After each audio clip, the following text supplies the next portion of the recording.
Hello everyone. आप जानते हैं कि यूपीएससी एग्जाम को क्रैक करने के लिए सबसे इंपॉर्टेंट चीज़ जो होती है वो होती है revision. And that's why these marathon sessions are made. और आप लोगों ने भी काफ़ी डिमांड करी थी कि वीकली और मंथली बेसिस पे मैराथन सेशंस बनने चाहिए, और इसी वजह से ये मैराथन सेशंस हम करने वाले हैं। और मैं आपसे ये रिक्वेस्ट करूंगा कि ये मैराथन सेशंस में क्वेश्चंस आपने किए हैं पहले, लेकिन यहाँ पर क्योंकि आप ये रिवीजन बेसिस पे कर रहे हैं, तो मेरे क्वेश्चन बोलने के बाद आप आंसर को प्रिडिक्ट करने की कोशिश करिएगा, एनालिसिस करने के बाद आंसर को बताने की कोशिश करिएगा। और एक बार जब वो क्वेश्चन हो जाता है उसके बाद एक्सप्लेनेशन को ध्यान से सुनिएगा, ताकि आपकी रिवीजन हो सके। आप खुद भी कोशिश कर सकते हैं कमेंट सेक्शन में जितनी ज़्यादा से ज़्यादा चीज़ें आप रिकॉल करके लिख पाएँ। फॉर एग्जांपल, अगर कोई क्वेश्चन पूछा गया है जो कि एक मान लीजिए सतत स्कीम को लेकर एक क्वेश्चन पूछा गया, तो सतत को लेकर जितनी भी चीज़ें आपके ध्यान में आती हैं उसे आप कमेंट सेक्शन में लिखिएगा, ताकि आपकी तैयारी अच्छे से हो जाए। और ये जो रिवीजन सेशन आप कर रहे हैं, जो टाइम अपना यहाँ पर आप इन्वेस्ट कर रहे हैं, वो पूरे तरीके से आपका यूटिलाइज हो पाए, और एग्जाम के अंदर कोई भी चीज़ इन क्वेश्चंस में से जो पूछी जाएगी वो आपकी बिल्कुल करेक्ट होनी चाहिए। तो ये क्वेश्चंस आपको हेल्प करेंगे प्रीलिम्स के अंदर करंट अफेयर्स के पोर्शन को अच्छे से कम करने के लिए। एट द सेम टाइम, क्योंकि यहाँ पे इकोनॉमिक्स एंड दूसरी चीज़ें भी जो हैं, दूसरे सब्जेक्ट्स भी जो हैं, चाहे वो हिस्ट्री हो, ज्योग्राफी हो, वो भी करंट अफेयर्स में से पूछे जाते हैं, वो क्वेश्चंस भी यहाँ पर कवर किए गए। सो इन क्वेश्चंस को करें, रिवाइज करें इनको, और उसके बाद कमेंट सेक्शन में जितनी ज़्यादा से ज़्यादा चीज़ें रिकॉल करेंगे उतना मैराथन सेशंस आपको हेल्प करने वाले हैं। So all the best. ये आपका जो मैराथन सेशंस है वो शुरू हो रहे हैं, और उसे अच्छे से प्रैक्टिस करिए। Good morning everyone. Current affairs की सीरीज में 31 ऑफ मई पे पहुंच चुके हैं। This is brief introduction about me. My name is Prince Luthra, all India rank 577 from UPSC CSC 2014 batch. Doubts अपने आप @prince_luthra के ऊपर मुझे टेलीग्राम कर दीजिएगा। आज के जो टॉपिक्स हैं उसको देख लेते हैं। तो आज काफी इंपॉर्टेंट टॉपिक्स हुतू तुत्सी के बारे में डिस्कशन करेंगे। साइक्लोन्स, पीएम केयर्स को लेकर भी एक क्वेश्चन है। सजग को लेकर हिंदू एनालिसिस हमने पढ़ा था, इसको लेकर डिस्कशन होगा। देन पकासा आइलैंड को लेकर डिस्कशन होगा। Types of audit CoWIN app के बारे में जानेंगे, सूर्य किरण क्या है, and then various variants of virus और मिड डे मील स्कीम जो है न्यूज में थी, इसको लेकर डिस्कशन हम करने वाले हैं। चलते हैं आज के पहले क्वेश्चन के ऊपर। हुतू एंड तुत्सी ट्राइब को लेकर रिसेंटली न्यूज दी गई थी। तो यहाँ पर फ्रेंच प्रेसिडेंट मैक्रोन जो है उन्होंने कुछ गिल्ट जो था वो एडमिट किया था, क्योंकि पिछले कुछ दिनों से ये न्यूज आ रही थी कि जो रवांडा के अंदर जेनोसाइड 1994 का था वो फ्रांस की वजह से हुआ। तो इसको लेकर प्रेसिडेंट जो है उन्होंने अपना गिल्ट जो है वो यहाँ पर एडमिट किया है। आपको बताना है कि यहाँ पर हुतू एंड तुत्सी ट्राइब कहाँ से है। वैसे तो देखिए एक्सप्लेनेशन में मैंने आपको बताई दिया, लेकिन इससे ये भी चेक हो जाएगा कि क्या जो एक्सप्लेनेशन मैं आपको दे रहा हूँ वो आप ध्यान से सुन भी रहे हैं या नहीं। तो अगर बिल्कुल ध्यान से सुन रहे होंगे फोकस के साथ, तो यहाँ पर आंसर करना इजी हो जाएगा। दैट इज ए, रवांडा यहाँ पे करेक्ट आंसर हो जाता है। अगर आपको याद हो, इसके ऊपर एक मूवी जो है होटल रवांडा करके भी बनी है। तो यहाँ पर एक्सप्लेनेशन में फ्रांस जो है उनको यहाँ पर फ्रांस देश को जो यहाँ रिस्पॉन्सिबल माना जाता है, क्योंकि हुतू और तुत्सी जो दो ट्राइब्स है वो रवांडा में रहा करती थी, और जो तुत्सी माइनॉरिटीज थी उनको यहाँ पर 1994 के अंदर टारगेट किया गया था और काफी लोगों को मारा भी गया था। ठीक है, चलिए। तो यहाँ पर जो हुतू लेड गवर्नमेंट थी उसको सपोर्ट किया जाता था फ्रांस के द्वारा। इन 2019 ऑल्सो 15 मेंबर एक्सपर्ट कमेटी जो थी वो सेटअप करी गई थी, ये देखने के लिए इस जेनोसाइड के अंदर फ्रांस का आखिर रोल क्या था। कमेटी की रिपोर्ट ने ब्लेम किया द देन प्रेसिडेंट जो कि फ्रैंकोइस मेटरैंड हुआ करते थे, कि उनकी जो पॉलिसी थी रवांडा को लेकर वो फेल हुई, जिसकी वजह से ये जेनोसाइड जो था वो देखने को मिला। ठीक है, चलिए। खैर, हमारे लिए जो प्रीलिम्स के लिए इंपॉर्टेंट हो जाता है वो हुतू और तुत्सी ट्राइब के बारे में पूछा जा सकता है। कहां से आती है? आंसर क्या हो जाएगा? Rwanda will be the correct answer. Next, आपके सामने काफी सारी यहां पर जो साइक्लोन्स है वो दिए गए हैं, उनके नाम दिए गए। आपको उनको एक क्रम के अंदर लगाना है, क्रोनोलॉजिकल ऑर्डर में लगाना है। फानी है, एम्फान है, निसर्ग है, बुलबुल है। सोचिए इसके बारे में, फिर डिस्कशन करते हैं। हम जानते हैं अभी यास जो है काफी न्यूज में है, इसकी वजह से जो टाइड्स हैं वो काफी सर्ज कर रही हैं, और ईस्टर्न जो आपके राज्य है वहां पे काफी सारा डेवस्टेशन इसके द्वारा किया गया है। Even all over the country आप इसकी वजह से जो एक वेदर चेंज है वो भी देख सकते हैं। नाउ जल्दी से बताएं, पिछले कुछ 3 सालों के अंदर जो सुंदरबंस हैं वहां पर काफी सारे लोग जो है वो इंपैक्टेड हुए हैं, क्योंकि काफी बैक टू बैक जो है साइक्लोन्स वहां पर देखने को मिले। नाउ 4 साइक्लोन्स आपके सामने दिए गए, जल्दी से मुझे बताएं। मैं बताता हूं यहाँ पे फिर आपको इसके करेक्ट आंसर के बारे में। चलिए, देखिए, फानी जो है ये आया था मई 2019 के अंदर। एम्फान जो है, एम्फान का क्या मुझे कोई बता सकता है? बिल्कुल 1 साल के बाद फानी के। ठीक है, फिर आया था आपका निसर्ग, तीसरा नंबर निसर्ग का है, तो इसको डिस्कस कर लेते हैं। इसका ईयर जो है बिल्कुल नेक्स्ट मंथ ऑफ एम्फान जून 2020, और बुलबुल के बारे में बात करी जाए सो इट इज नवंबर 2019। तो अगर हम इसे एक पर्टिकुलर सीक्वेंस में लगाएं तो पहले फानी, फिर बुलबुल 1, 4 और फिर एम्फान एंड देन निसर 1423। तो 1423 यहाँ पर बी में दिया गया है, तो आंसर क्या हो जाएगा, B will be the correct answer. क्योंकि देखिए नाम में या तो ये पूछा जा सकता है कि इसमें से बे ऑफ बंगाल में कौन से आए हैं और इसमें से अरेबियन सी में कौन से हैं, या तो ये डिफरेंस पूछा जा सकता है, या फिर ये पूछा जाएगा कि आप इसे क्रोनोलॉजिकल ऑर्डर के अंदर लगाइए, ठीक है। और अभी यास भी आपका अगर पूछा जाएगा तो लेटेस्ट है, मई 2021 आप लिख सकते हैं। इससे पहले कौन सा था बताइए, मई 2021 में यास से पहले, काफी इजी आंसर है उसका भी, अरेबियन सी का आपका कमेंट सेक्शन के अंदर बताइएगा। चलिए खैर यहां पर आंसर आपका बी हो जाता है। चलते हैं नेक्स्ट क्वेश्चन के ऊपर, क्वेश्चन नंबर 3 जो कि PM cares for children scheme को लेकर है। तो पीएम केयर्स फंड के बारे में भी हमने टाइम एंड अगेन डिस्कस किया है। पीएम केयर्स फंड का इस्तेमाल अभी जो ऑक्सीजन कॉन्सेंट्रेटर थे उनको परचेज करने के लिए भी किया गया था। यहां पर कुछ न्यूज थी इसको लेकर, लेकिन पहले हम यहाँ पर क्वेश्चन को देख लेते हैं। PM cares for children scheme को लेकर पूछा है, बताइए करेक्ट स्टेटमेंट आपकी कौन सी है। पहली स्टेटमेंट कहती है it is for providing last mile delivery of food to children. तो इसमें जो फूड है वो यहाँ पर बच्चों को प्रोवाइड किया जाएगा। एक 10 लाख रुपए का यहाँ पे कॉर्पस जो है वो भी बना के रखा है बच्चों के लिए। अ health insurance cover of another 10 lakh would be kept in reserve for them. 10 lakh का इंश्योरेंस कवरेज जो है वो भी यहाँ पर देने की बात करी गई है। सोचिए क्या आंसर होगा, पीएम केयर्स फंड किस चीज की वजह से बनाया गया होगा। चलिए तो यहाँ पे देखिए जो स्कीम लाई गई है वो एजुकेशन असिस्टेंस और हेल्थ कवर देने के लिए लाई गई है। ऑर्फन को ड्यूरिंग द पेंडेमिक टाइम पे जो बच्चे या फिर कहीं जो ऑर्फन्स हैं उनको यहां पर हेल्प करी जाएगी। So it is not associated with food, it is associated with education and health coverage, ठीक है। तो इन दो चीजों के लिए, ना कि ये फूड के लिए। यहां पे क्या 10 लाख रुपए का कॉर्पस बनाया गया, तो yes it will include a corpus of 10 lakh for each child till he और she reaches the age of 18। 18 साल तक जब तक नहीं पहुंचते तब तक यहां पर क्या होगा, जो 10 लाख का कॉर्पस है उससे इनमें सहायता जो है वो प्रोवाइड करने की बात करी गई है। तो सेकंड स्टेटमेंट आपकी ठीक हो जाती है। और यहां पर जब भी बच्चा 18 साल का हो जाएगा तो उसे एक स्टाइपेंड के तौर पे इसी 10 लाख रुपए में से जो उसके मंथली एक्सपेंडिचर होते हैं उसको मीट करने के लिए पैसा जो है, क्योंकि ऑर्फन जो यहाँ पे बच्चा होगा उसके डेफिनेटली पेरेंट्स तो है नहीं, तो यहाँ पे सरकार जो है उनकी सहायता करनी बहुत जरूरी हो जाती है। At the age of 23 the child will get the entire 10 lakh rupees. तो यहाँ पे 23 साल की एज के अंदर 10 लाख रुपए मिलेगा। उससे पहले 18 से 23 के जो साल हो गए तो वहां पर एक्सपेंसेस जो होते हैं पर्सनल नीड्स के लिए, एजुकेशन के लिए, वो यहाँ पर जो पैसा है सरकार के द्वारा दिया जाएगा 10 लाख में से, ठीक है। चलिए तो यहाँ पे सेकंड स्टेटमेंट आपकी ठीक हो जाती है। क्या इसके अंदर 10 लाख रुपए का कोई हेल्थ इंश्योरेंस भी प्रोवाइड किया है, तो यस हेल्थ इंश्योरेंस इसके अंदर रखा गया, बट वो 10 लाख का नहीं है, वो 5 लाख रुपए का है। तो आंसर क्या होगा, ओनली सेकंड स्टेटमेंट हमारी ठीक है, तो B will be the correct answer. ध्यान रखिएगा पीएम केयर्स फंड का अच्छे से इस्तेमाल जो है वो अभी देख रहे हैं कि हो पा रहा है, और इस तरीके की अगर स्कीम चलाई जाती हैं तो काफी बेहतर होगा और हम जस्टिफाई भी कर सकेंगे पीएम केयर्स फंड को। नेक्स्ट डिस्कस करते हैं सजग के बारे में। मैंने आपसे कल इसके बारे में डिस्कशन किया था जब हमारे जो यहाँ पे NSA national security advisor mister Ajit Doval जो थे उनके द्वारा इसे कमीशन किया गया था। तो जो सजग है, क्या है ये कोई ऑफशोर पेट्रोल वेसल है, एक आइलैंड है लक्षद्वीप का, कोई नेवल स्टेशन है, या फिर नन ऑफ द अबव। बताइए क्या आंसर हो सकता है। चलिए तो यहाँ पे एनएसए जो मिस्टर डोभाल थे उन्होंने ओपीवी सजग को कमीशन किया था, ऑब्जर्विंग दैट कोस्ट गार्ड जो है काफी इंपॉर्टेंट रोल प्ले करते हैं supporting the neighbouring countries also, और हमारी सिक्योरिटी मरीन सेक्टर के अंदर, मैरीटाइम सेक्टर के अंदर वो भी इंश्योर करने में जो ऑफशोर पेट्रोल व्हीकल ओपीवीज होते हैं उनका काफी इंपॉर्टेंट रोल रहता है। पीआईबी से ये न्यूज थी, कल मैंने इसके ऊपर एक आर्टिकल जो था वो शेयर किया था। आंसर क्या हो जाएगा, ऑफशोर पेट्रोल व्हीकल। ध्यान रखिएगा इसके बारे में, ऑफशोर पेट्रोल व्हीकल जो है हमारी मैरीटाइम सिक्योरिटी के लिए काफी इंपॉर्टेंट हो जाते हैं। जो आप जानते हैं कि इंडियन ओशन के अंदर सेफ्टी सिक्योरिटी शिप्स को प्रोवाइड करने का काम होता है वो इसके द्वारा किया जाता है, ठीक है। चलिए चलते हैं यहां से आगे बढ़ते हुए नेक्स्ट क्वेश्चन को देख लेते हैं, विच इज क्वेश्चन नंबर 5।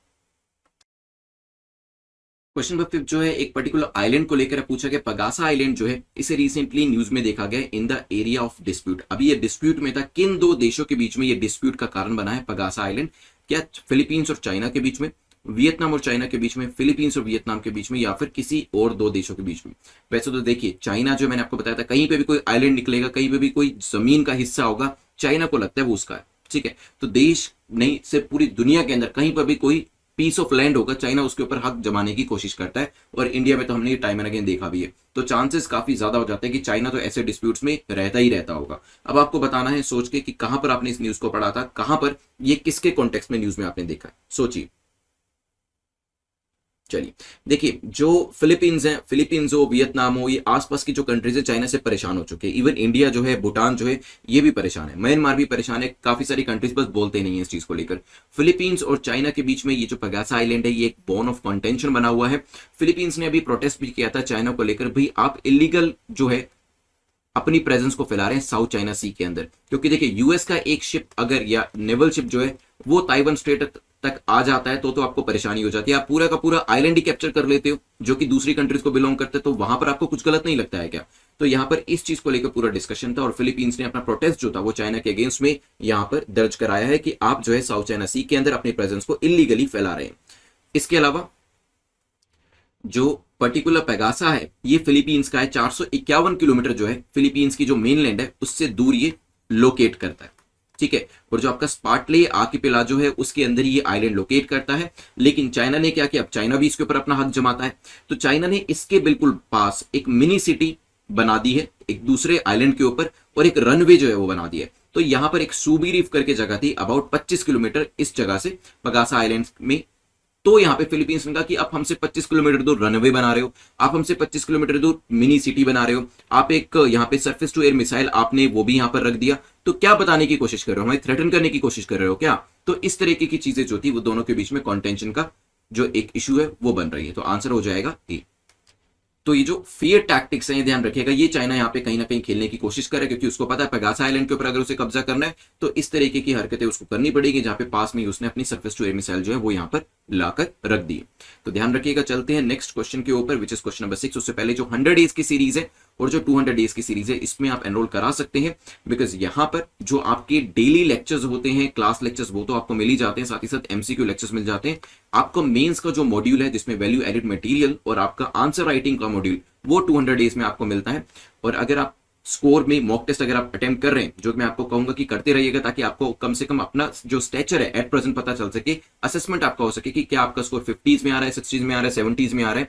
और उसके अंदर अगर आप 40 to 45 मार्क्स जो है वो ऐड करना चाहते हैं इन दैट केस आप इन सीरीज के अंदर एनरोल कर सकते हैं। बट एनरोल करना ही सिर्फ काफी नहीं है, आपको डेडिकेशन के साथ जो 2 घंटे का टाइम है वो देना भी पड़ेगा, लेक्चर्स को देखना भी पड़ेगा, जो क्विजेज हैं वो देखने पड़ेंगे, वो अटेम्प्ट करने पड़ेंगे और अपने असाइनमेंट्स को कंप्लीट करना पड़ेगा। And at the end of the course you will see a remarkable difference in your score. तो वहां पर आपको स्कोर के बीच में डिफरेंस भी दिखेगा। वीकली बेसिस पे जो मॉक टेस्ट होते हैं वो भी इन सीरीज के अंदर दिए गए, तो आपके टेस्ट सीरीज भी इसके अंदर इंक्लूडेड है, तो वो भी आप जरूर अटेम्प्ट करिएगा। This is the 500 days course. जो लोग 2022 के लिए तैयारी करें तो आपके पास टाइम ज्यादा है, तो इसमें एनसीईआरटी से लेके आपकी जो मेंस बुक जो आपकी स्टैंडर्ड बुक्स हैं उसको यहाँ पर कवर किया जा रहा है। चलते हैं क्वेश्चन नंबर 6 के ऊपर जो कि ऑडिट्स को लेकर 3 तरीके के ऑडिट्स देकर पूछ रहा है कि रेगुलेटरी ऑडिट क्या होता है, प्रोप्राइटरी ऑडिट क्या होता है और सप्लीमेंट्री ऑडिट क्या होता है। चलिए तो एक बार देखते हैं यहाँ पर किस किस तरीके के जो ऑडिट्स है वो करे जाते हैं और कौन कौन से ऑडिट यहाँ पर सही। रेगुलेटरी ऑडिट वो ऑडिट होता है जो कि किसके लिए किया जाता है, audits on expenditure for the set purpose. तो एक्सपेंडिचर के ऊपर जो ऑडिट किया जाता है किसी पर्टिकुलर पर्पस के लिए उसे रेगुलेटरी ऑडिट कहते हैं। प्रोप्राइटरी ऑडिट क्या होता है, audit on expenditure for public interest, जब पब्लिक इंटरेस्ट के लिए किया जाता है उसे प्रोप्राइटरी ऑडिट कहते हैं। सप्लीमेंट्री ऑडिट वो ऑडिट होता है जो कि किसके ऊपर किया जाता है, किसी स्कीम्स जो कि इंप्लीमेंट करिए उसकी प्रोग्रेस को देखने के लिए किया जाता है। तो तीनों ऑडिट्स आपके सामने है, सोचिए इसके बारे में। Union finance minister P Chidambaram ने सैटरडे को डिमांड किया कि जो सीएजी है उसमें ऑडिट करने चाहिए, उसको ऑडिट करनी चाहिए वैक्सीन प्रोडक्शन और सप्लाई के अंदर।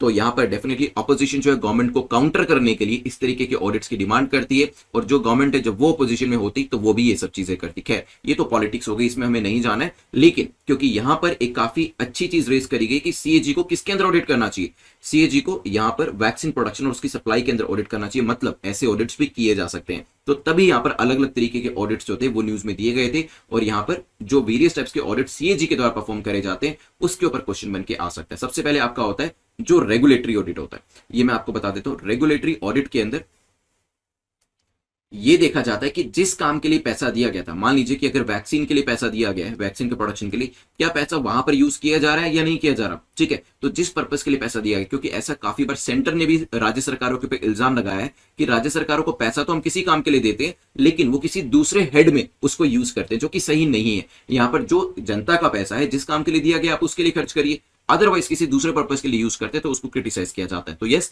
Audit on expenditure for the set purpose, जिस काम के लिए दिया गया उस पर खर्च करोगे, ये चीज यहां पर इंश्योर करी जाती है।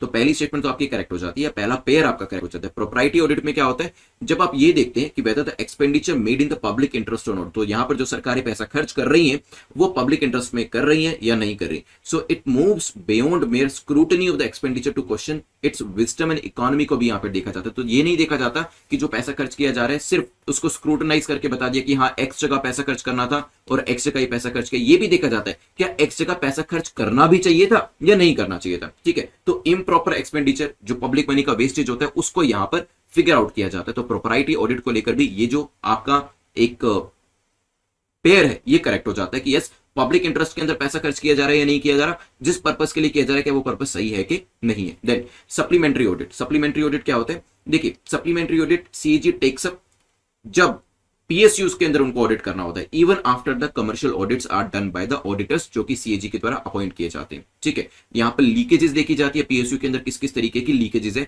वो यहां पर देखने को मिलता है। तो सप्लीमेंट्री ऑडिट क्या होता है? CAG takes up the supplementary audit in PSU जब कमर्शियल ऑडिट हो जाता है। तो क्या ये स्कीम्स को लेकर नहीं, स्कीम्स को लेकर नहीं है, ये है आपका पीएसयू के अंदर जो लीकेजेस डिटेक्ट करने के लिए किया जाता है। तो क्या यहां पे किसी स्कीम के लिए भी कोई ऑडिट होता है? तो हाँ। इसके बाद आता है आपका एक एफिशिएंसी ऑडिट। एफिशिएंसी ऑडिट क्या कहते हैं? Answers the question whether money invested yield optimum results हो। तो जो यहां पे पैसा लगाया गया क्या वो एफिशिएंटली यूज किया गया या नहीं किया गया, इसके बारे में हमें एफिशिएंसी ऑडिट से पता चलता है, ठीक है।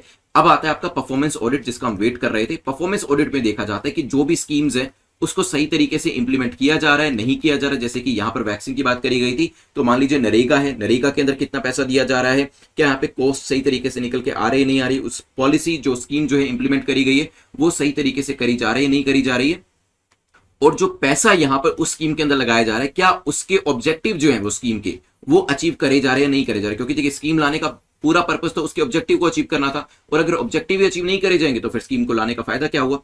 तभी यहां पर ये सब ऑडिट्स जो वो करे जाते हैं। सो लास्ट वाली जो स्टेटमेंट, ये सप्लीमेंट्री ऑडिट नहीं कहलाता, ये आपका क्या कहलाता है? Performance audit. और यहां पर आपको बताना था इनकरेक्ट कौन सा, तो सिर्फ थर्ड स्टेटमेंट या कहीं थर्ड पेयर आपका इनकरेक्ट है, तो आंसर आपका हो जाएगा बी। तो ध्यान रखिएगा, वेरियस तरीके के ऑडिट्स होते हैं, प्रीलिम्स में क्वेश्चन पूछा जा सकता है। नेक्स्ट क्वेश्चन, क्वेश्चन नंबर 7 है, पूछा गया कंसीडर द फॉलोइंग स्टेटमेंट। दो स्टेटमेंट देके पूछा, बताइए इनकरेक्ट इसमें से कौन सा है। CoWIN app was developed bearing covid in mind. तो कोविड ऐप जो है वो कोविड-19 को लेकर बनाई गई है। The backend service of the app is being looked after bye ministry of health and family welfare. Ministry of health and family welfare जो है वो इसकी बैकएंड सर्विसेज को यहां पर देख रहा है। क्वेश्चन नंबर 8 जो है सूर्य किरण के बारे में पूछा गया। सूर्य किरण को लेकर बताइए कौन सी स्टेटमेंट आपकी करेक्ट है, कौन सा कथन आपका सही हो जाता है। ये एक naval air aerobatic display team है, हो सकता है। It uses SU-MK-30 jets for aerobatics के लिए क्या यूज किया जाता है? MK-30 जेट्स को यूज किया गया और इसे 1996 के अंदर रेस किया गया था। सोचिए इसके बारे में, फिर डिस्कशन करते हैं। चलिए, तो अभी जो Surya Kiran aerobatic display team है उसने 25 साल अपने कंप्लीट किए हैं। Surya Kiran aerobatic display team जो है इंडियन एयरफोर्स की है, जो कि यहां पर क्राउड के सामने एक अपनी परफॉर्मेंस देती है, और इसके अंदर काफी सारे जो आपके जो फाइटर जेट्स होते हैं उसके द्वारा एरोबेटिक जो मूव्स होते हैं वो यहां पर किए जाते हैं। सूर्य किरण ऑफकोर्स मतलब तो रेज ऑफ द सन है संस्कृत के अंदर। यहां पर रेस किया गया था इसे 1996 के अंदर इंडियन एयरफोर्स एयरबेस बिदर के अंदर कर्नाटका में, और ये जो पर्टिकुलर इवेंट है इसे यहां पर ऑर्गेनाइज किया जा रहा है कंसिस्टेंट बेसिस पे। तो यहां पर अगर हम बात करें क्या ये नेवल एरोबेटिक टीम है, पहली स्टेटमेंट क्या होगा? यस, पहली स्टेटमेंट आपकी यहां पर वैसे इनकरेक्ट हो जाएगी क्योंकि यहां पे नेवल दिया गया है, लेकिन मैंने आपको क्या बताया था, it is an aerobatic display team of Indian air force, ठीक है। तो नेवी की नहीं है, ध्यान रखिएगा, इंडियन एयरफोर्स की है। एक शब्द की वजह से, वैसे देखिए पढ़ेंगे तो लगेगा एयर भी लिखा है, एरोबेटिक डिस्प्ले टीम भी लिखा है, लेकिन जो नेवी होती है उसकी अपनी जो एयर ब्रांच होती है वो अलग होती है। That is not the case here. ये जो टीम है ये इंडियन एयरफोर्स को बिलोंग करती है, इसी वजह से बिल्कुल ध्यान से पढ़ने। एक स्टेटमेंट को यूपीएससी के अंदर भी ऐसे किया जाएगा, एक शब्द को बदलकर पूरा मीनिंग चेंज कर दिया जाएगा। तो पहली स्टेटमेंट आपकी इनकरेक्ट हो जाती है। इसे रेस कब किया गया था? इसे 1996 में, अब देखिए 25 साल होने को आए हैं, ये चीज मैं आपको बता रहा था। तो यस, सेकंड स्टेटमेंट जो आपकी, थर्ड स्टेटमेंट जो आपकी यहां पर है वो करेक्ट हो जाती है। May 27, 1996 को इसे रेस किया गया था, तो थर्ड स्टेटमेंट आपकी करेक्ट है। लेकिन यहां पर जो फाइटर जेट का इस्तेमाल किया जाता है वो मैं आपको बता देता हूं, जिसकी वजह से सेकंड स्टेटमेंट भी आपकी इनकरेक्ट हो जाती है। इसके अंदर हॉक MK-132 एयरक्राफ्ट जो है उसको यूज किया जाता है, तो आपकी जो सेकंड स्टेटमेंट है वो भी यहां पर इनकरेक्ट हो जाती है। आंसर क्या होगा? सी, क्योंकि सिर्फ तीसरी स्टेटमेंट आपकी यहां पर करेक्ट है। मैं आपको एक बार फाइटर जेट्स जो है वो भी यहां पर दिखा देता हूं। चलते हैं यहां से आगे बढ़ते हुए क्वेश्चन नंबर 9 के ऊपर, जो कि पूछ रहा है कि करेक्टली आपको मैच करना है कौन कौन सा यहां पे करेक्टली मैच होता है। आप जानते हैं अलग अलग कंट्री से अलग अलग म्यूटेंट निकल रहे हैं। अभी वियतनाम की अथॉरिटीज ने डिटेक्ट किया एक नया कोरोना वायरस का variant, that is a combination of Indian mutant and UK mutant. अब इंडियन और यूके म्यूटेंट जब मिल जाएंगे वो और भी ज्यादा बड़ी प्रॉब्लम क्रिएट कर सकते हैं, और यहां पर इसे डिटेक्ट किया गया वियतनाम के अंदर, ठीक है, तो अब काफी सारे इस तरीके के म्यूटेंट्स जो है फ्यूचर में भी आ सकते हैं जिनको काउंटर करना काफी ज्यादा जरूरी है। और जो म्यूटेंट है, मेजरली जो म्यूटेंट है उनके नाम आपको पता होने चाहिए। तो यहाँ पे पहला यूके का दिया है, दूसरा इंडिया का, साउथ अफ्रीका का। मैच करिए जल्दी से कौन कौन सा करेक्ट है, कौन कौन सा नहीं है। देखिए, सबसे पहले तो आसान है इसको याद करना। उसका रीजन ये है क्योंकि जो इंडिया है, मैंने उसको याद करने का तरीका बताया था, 16-17 याद रखिएगा, 16-17 बिल्कुल ये आपको सीक्वेंस में दिया हुआ है। तो B1617 था, यहाँ पे 16-19 दिया है, तो सेकंड तो वैसे ही इनकरेक्ट हो जाता है, और सेकंड इनकरेक्ट हुआ तो बी और डी को आप एलिमिनेट कर दीजिएगा जल्दी से। ठीक है, यूके वेरिएंट भी याद करना आसान है बिकॉज ये इंडिया से मेल खाता है। जैसे इंडिया का B1617 है, इनका 16-17 नहीं है, 117 है। ठीक है, 6 को हटा दीजिए, 117 आ जाएगा। तो यूके वेरिएंट भी यहाँ पर गलत दिया है, लेकिन साउथ अफ्रीकन वेरिएंट जो है 501 YV2 जो है वो यहाँ पर करेक्ट दिया है। तो आंसर क्या हो जाएगा? सी। तो कई बार इस तरीके से फैक्चुअल क्वेश्चन जो है वो भी आपसे कोरोना को लेकर पूछे जा सकते हैं, जहां पे वेरियस म्यूटेंट्स या फिर वेरिएंट्स के बारे में आपसे पूछा जाएगा। फाइनली लास्ट क्वेश्चन हमारा मिड डे मील स्कीम को लेकर आपको बताना है। मिड डे मील स्कीम को लेकर बताइए करेक्ट स्टेटमेंट यहाँ पर कौन सी है, कौन सा कथन सही है। इट इज सपोर्टेड अंडर, सर्व शिक्षा अभियान के अंदर इसे सपोर्ट किया जाता है, हो सकता है इसे 1995 में लेकर आया गया था। And under this children would receive only one time meal for free. तो यहाँ पे दिन में एक बार उनको मील जो है वो यहाँ पर दी जाएगी। सोचिए, फिर करते हैं डिस्कशन।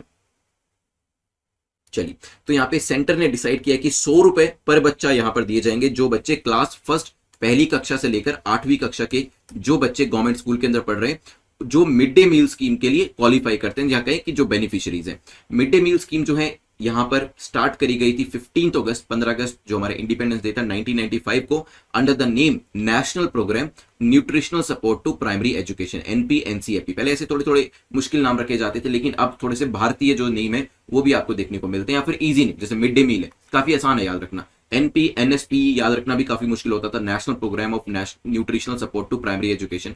इन अक्टूबर 2007 NP-NSPE का जो नाम था इसे चेंज करके national programme for mid day meal, या फिर फेमसली इसे मिड डे मील के तौर पे जाना जाता है। ठीक है, तो ये जो नाम था वो चेंज कर दिया गया। तो यहां से ये तो पता चल गया कि 1995 में लेकर आया गया था। सेकंड स्टेटमेंट आपकी ठीक हो जाती है, जिससे कि आप ए को एलिमिनेट कर सकते हैं। It is one meal that is provided to all children, जो कि गवर्नमेंट स्कूल के अंदर एनरोल्ड है, गवर्नमेंट एडेड स्कूल में एनरोल्ड है, लोकल बॉडी स्कूल्स में एनरोल्ड है, या फिर स्पेशल ट्रेनिंग सेंटर्स के अंदर एनरोल्ड है। मदरसाज हो, मकतब्स हो, जो कि सर्व शिक्षा अभियान के अंदर सपोर्टेड है, उनमें भी ये मील जो है प्रोवाइड करी जाती है। ठीक है, तो यहाँ पे वन टाइम पे ये मील दी जाती है, ये बात भी बिल्कुल ठीक हो जाती है। तीसरी स्टेटमेंट भी। अब बची सिर्फ पहली स्टेटमेंट, क्या इसे सर्व शिक्षा अभियान के अंतर्गत लाया गया था, ये देख लेते हैं यहाँ पर। तो ये बात भी हमारी ठीक हो जाती है, सर्व शिक्षा अभियान के अंतर्गत इसको लेकर आया गया था। और यहाँ पर मेन मकसद यही था कि जो बच्चे हैं जो कि खासतौर पर डिसएडवांटेज सेक्शन से आते हैं, स्कूल्स के अंदर उनका एनरोलमेंट कैसे बढ़ाया जाए। तो कोई ना कोई अट्रैक्शन जो था वो बच्चों को देना काफी जरूरी था। काफी माँ बाप भी जो है बच्चों को स्कूल जो है मिड डे मील के लिए भी भेजते हैं, ताकि कम से कम एजुकेशन भी मिल जाए और जो खाना है वो भी उनको वहां पर प्रोवाइड कर दिया जाए। Leading enrolments to increase attendance, तो इसकी वजह से क्या हुआ, एनरोलमेंट तो बड़ा ही बड़ा, डेली बेसिस पे बच्चों ने स्कूल आना भी शुरू हुआ, और यहाँ पे उनको भोजन भी दिया जाता है और साथ ही साथ पढ़ाई भी उनकी होती है। यहाँ पर जो एनरोलमेंट है उसके साथ अटेंडेंस है वो इंप्रूवमेंट काफी एक पॉजिटिव स्टेप के तौर पर यहाँ पर देखा गया। बच्चों का जो न्यूट्रिशनल सपोर्ट था वो भी उनको यहाँ पर दिया जाने लगा, खासतौर पर जो डिसएडवांटेज बच्चे हैं और जो ड्रॉट अफेक्टेड एरियाज में रहते हैं वहां पर तो स्कीम ने काफी अच्छे से काम भी किया है। तो आंसर क्या हो जाएगा हमारा? D will be the correct answer है, क्योंकि तीनों स्टेटमेंट्स हमारी यहां पर करेक्ट हो जाती है। जो एमसीक्यूज हम डिस्कस करते हैं 1 जून पे पहुंच चुके हैं। आज के जो टॉपिक्स हैं उसको देख लेते हैं जो डिस्कस करने वाले हैं। तो आपका मैप बेस्ड क्वेश्चन रहने वाला है। हम टी को लेकर एक क्वेश्चन डिस्कस करेंगे, फ्रीडम फाइटर को लेकर डिस्कशन होगा हमारा, स्काईमेट के बारे में न्यूज में मेंशन किया गया था, घातक के बारे में भी डिस्कशन हुआ था, तो एक एक न्यूज इसको लेकर दी गई थी, तो एमसीक्यू यहाँ पर बन के आ सकते हैं। इकोवास क्या है इसको लेकर भी हमारा डिस्कशन होगा। फॉरेनर ट्राइब्यूनल क्या होती है इसको लेकर एक एमसीक्यू डिस्कस करने वाले हैं। स्पूरियस लीकर को लेकर भी एक डिस्कशन होगा, आदि शंकराचार्य जी को लेकर भी डिस्कशन करेंगे। और फाइनली तियाने काफी न्यूज में पिछले कुछ दिनों से, इसको लेकर भी एक क्वेश्चन जो है वो बनाया गया। चलिए आज के पहले क्वेश्चन पे चलते हैं, which is a map based question. Now arrange the following from east to west. आपको ईस्ट टू वेस्ट में जो नीचे दी गए 4 रीजन है इनको अरेंज करना है। तो ईस्ट वेस्ट नॉर्थ साउथ कुछ इस तरीके से होते हैं। आपको ईस्ट टू वेस्ट डायरेक्शन है, मतलब यहां से राइट साइड से लेफ्ट साइड के अंदर आना है। मैप में आपको इसका दिखाऊंगा, बट पहले Puerto Rico, Dominican Republic, Hattie, Cuba, ये 4 यहाँ पर जो कंट्रीज है उनके नाम दिए हैं। और आप जानते हैं डोमिनिकन रिपब्लिक जो है वो अभी काफी न्यूज में था, क्योंकि मिस्टर मेहुल चौकसी जो है इनको यहाँ पर पकड़ा गया है और अभी बहुत जल्दी इनको इंडिया भी वापस लेकर आया जाएगा। तो इसको लेकर पूरा आर्टिकल जो था वो दिया गया था इकोनॉमिक ऑफेंडर सेक्शन में, वो मैंने आपसे डिस्कस भी किया था हिंदू एनालिसिस के अंदर, क्योंकि मेंस के लिए वो काफी इंपॉर्टेंट हो जाता है, लेकिन लोकेशन जो है वो आपके प्रीलिम्स के लिए काफी इंपॉर्टेंट है। तो जल्दी से बताएं, Puerto Rico, Dominican Republic, Hattie and Cuba, ये आपको ईस्ट टू वेस्ट डायरेक्शन के अंदर लगाने हैं। फिर मैं आपको मैप भी दिखाऊंगा। चलिए तो यहां पर देख लेते हैं एक बार। यहां पर अगर आप देखेंगे ईस्ट टू वेस्ट में मतलब हमें इस डायरेक्शन से इस डायरेक्शन के अंदर जाना है। तो सबसे पहले आपको यहाँ पे पोर्टो रिको दिख रहा होगा, देन डोमिनिकन रिपब्लिक भी आपको दिख रहा है, हीटी यहाँ पर आपको दिखाई दे रहा है, देन क्यूबा दिखाई दे रहा है। तो यहाँ पे 1 2 3 4 कुछ इस तरीके से, यहाँ पे बीच में जमैका भी है, तो आसपास की चीजों को भी जरूर देखिएगा, बिकॉज क्वेश्चन कहीं से भी बन के आ सकता है। यहाँ पर आपको वेरियस आइलैंड्स जो है वो भी दिख रहे होंगे। यहाँ पे देखिए आपका लीवर्ड आइलैंड है, विंडवर्ड आइलैंड्स ये वाले हैं, ये लीवर्ड आइलैंड्स है, ठीक है। देन आपका नीचे ट्रिनिडाड एंड टोबैगो भी है, वेनेजुएला, कोलंबिया शुरू हो जाता है। खैर हम अपने टॉपिक के ऊपर वापस आते हैं। तो Puerto Rico, Dominican Republic, Hattie, Cuba ये ऑलरेडी लाइन में दिए, क्योंकि सबसे ईस्ट में पोर्टो रिको था, फिर डोमिनिकन रिपब्लिक, हेटी, फिर बीच में जमैका भी आया था, और फिर फाइनली क्यूबा आपका आया था, ठीक है। चलिए तो आंसर क्या हो जाएगा, A will be the correct answer. चलते हैं यहां से आगे बढ़ते हुए क्वेश्चन नंबर सेकंड को देख लेते हैं, जो कि पूछ रहा है टी को लेकर। टी को लेकर पूछा गया है कि किस तरह की कंडीशनैलिटीज की जरूरत पड़ती है, क्योंकि यहाँ पे देखिए वैसे क्वेश्चन आपका बेसिक एनसीईआरटी ज्योग्राफी का है, लेकिन क्योंकि टी के बारे में मेंशन किया गया था, क्योंकि 20 यहाँ पर लोगों की जान चली गई है, क्योंकि कोविड-19 जो है वो अब जो टी एस्टेट्स है, 350 टी एस्टेट्स आसाम के अंदर है, वहां पर जो है अफेक्ट कर रहा है लोगों को, और इसी वजह से 20 लोगों की जान चली गई है। नाउ यहाँ पे टी गार्डन्स के बारे में भी डिस्कशन हुआ था, टी एस्टेट्स के बारे में भी न्यूज में मेंशन किया गया था, इस वजह से क्वेश्चन यहाँ पर टी को लेकर बन के आ सकता है। Tea grows well when expose to intense sunlight, तो यहाँ पे बहुत ज्यादा सनलाइट की इनको जरूरत पड़ती है। Second, it requires acidic soil for its growth, इसके लिए एसिडिक सॉइल की जरूरत पड़ती है, एल्कलाइन की नहीं पड़ती है। It thrives well in the winter season, winter season के अंदर ये थ्राइव करते हैं। नाउ जल्दी से बताएं क्या आंसर होगा, फिर करते हैं डिस्कशन इसको लेकर।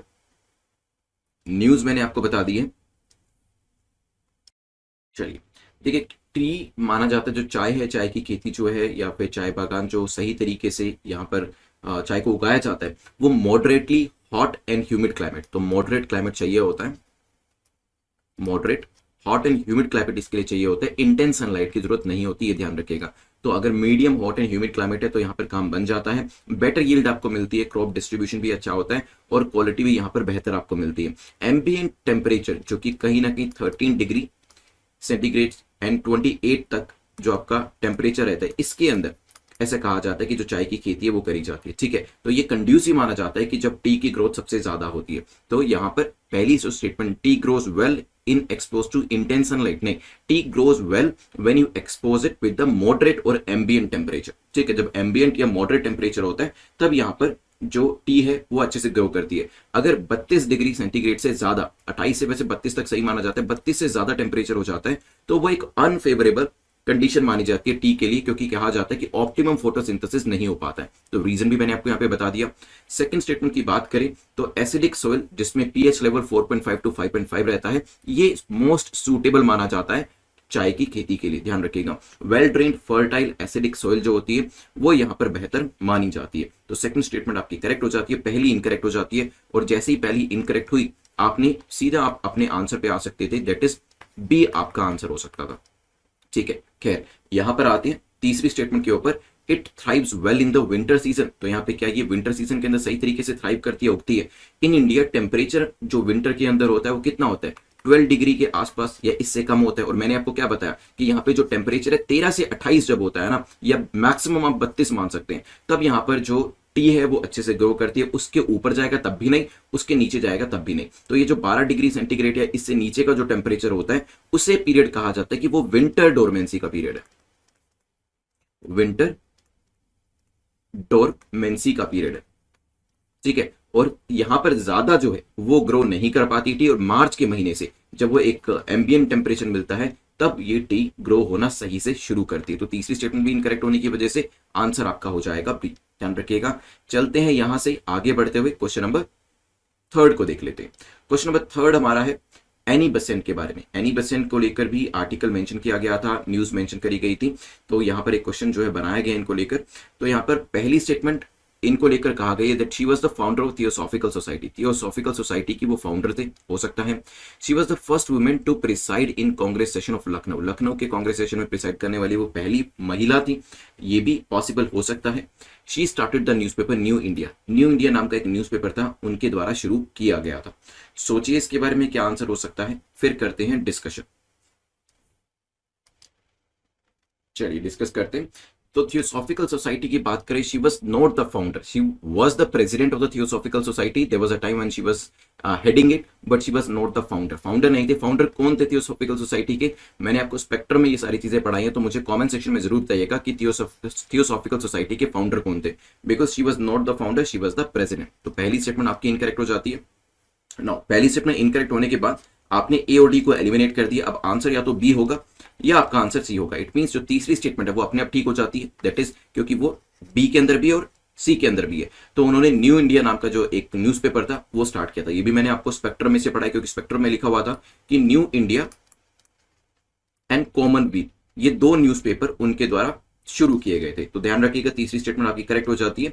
सेकंड स्टेटमेंट पे आते हैं, was he the first president of INC session, yes INC session में तो फर्स्ट प्रेसिडेंट थे, लेकिन लखनऊ के अंदर ने वो सेशन हुआ था आपका, कहां पर, कैलकाटा सेशन के अंदर, ठीक है। तो ध्यान रखिएगा सेकंड स्टेटमेंट भी आपकी इनकरेक्ट है, तो आंसर क्या हो जाएगा, B will be the correct answer. खैर यहां से आगे बढ़ते हुए चलते हैं नेक्स्ट क्वेश्चन, क्वेश्चन नंबर 4 के ऊपर, जो कि स्काईमेट को लेकर है। पूछा गया Skymet scene in the news, क्या है ये स्काईमेट, अभी हमने न्यूज में देखा था, क्या है ये, क्या चीज है।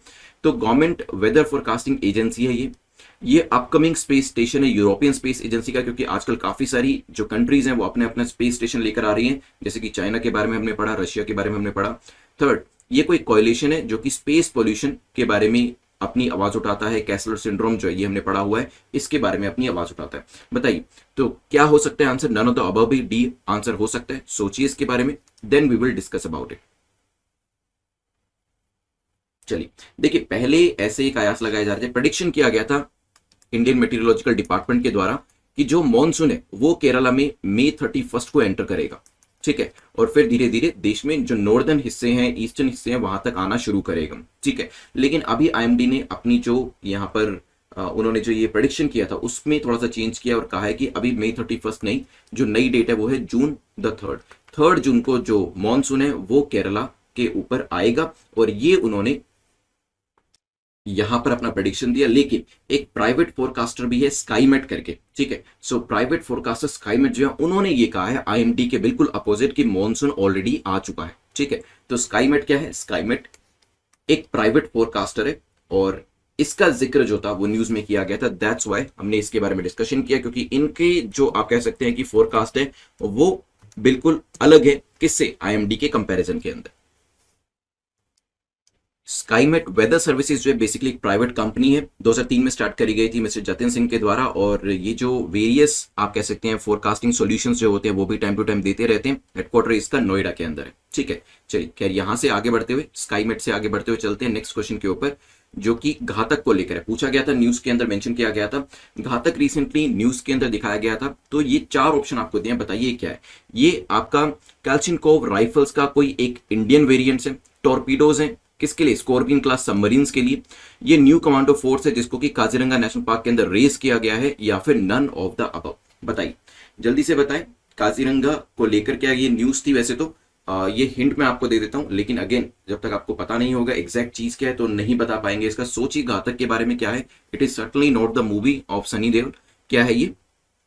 चलिए देखिए, काजीरंगा फॉरेस्ट ऑफिशियल को अभी रिसेंटली ना घातक राइफल्स जो है वो यहां पर दी गई है, क्योंकि काफी सारे पोचर्स जो हैं वो आप जानते हैं काजीरंगा के अंदर पोचिंग कर रहे हैं, जिसकी वजह से काफी सारे जो क्रिटिकली एंडेंजर्ड एनिमल्स होते हैं उनकी जान जा रही है। घातक असोल्ट राइफल एक इंडिजिनसली बिल्ट वेरिएंट है, जो कि कैल्चिनकोव राइफल्स का एक जो ऑटोमेटिक राइफल है उसी का एक वेरिएंट है, उसी का एक वर्जन है। It has fixed stock and is not meant for conceal and carry activity, और इंडियन आर्मी के अंदर ऑलरेडी इसे इंडक्ट कर लिया गया है। तो आंसर क्या हो जाएगा यहाँ पर, so basically it's a rifle, Indian variant है एक पर्टिकुलर राइफल का, देख सकते हैं यहाँ पे। चलिए चलते हैं यहाँ से आगे बढ़ते हुए क्वेश्चन नंबर 6 के ऊपर। इससे पहले जो हमारे क्रैश कोर्सेज हैं आप इसमें एनरोल कर सकते हैं। There is 100 day series and there is 200 day series. ये उन लोगों के लिए सही है जो कि 2021 के लिए तैयारी कर रहे हैं, बिकॉज यहाँ पर अभी आपके पास 100+ डेज ऑलरेडी अवेलेबल है, तो आप 100 डेज की सीरीज को भी और 200 डेज की सीरीज को भी इजीली कवर कर सकते हैं। इसके अंदर आपको डेली बेसिस पे जो असाइनमेंट्स होते हैं जैसे कि वीडियोस हो गए, एमसीक्यूज हो गए, वो दिए जाते हैं।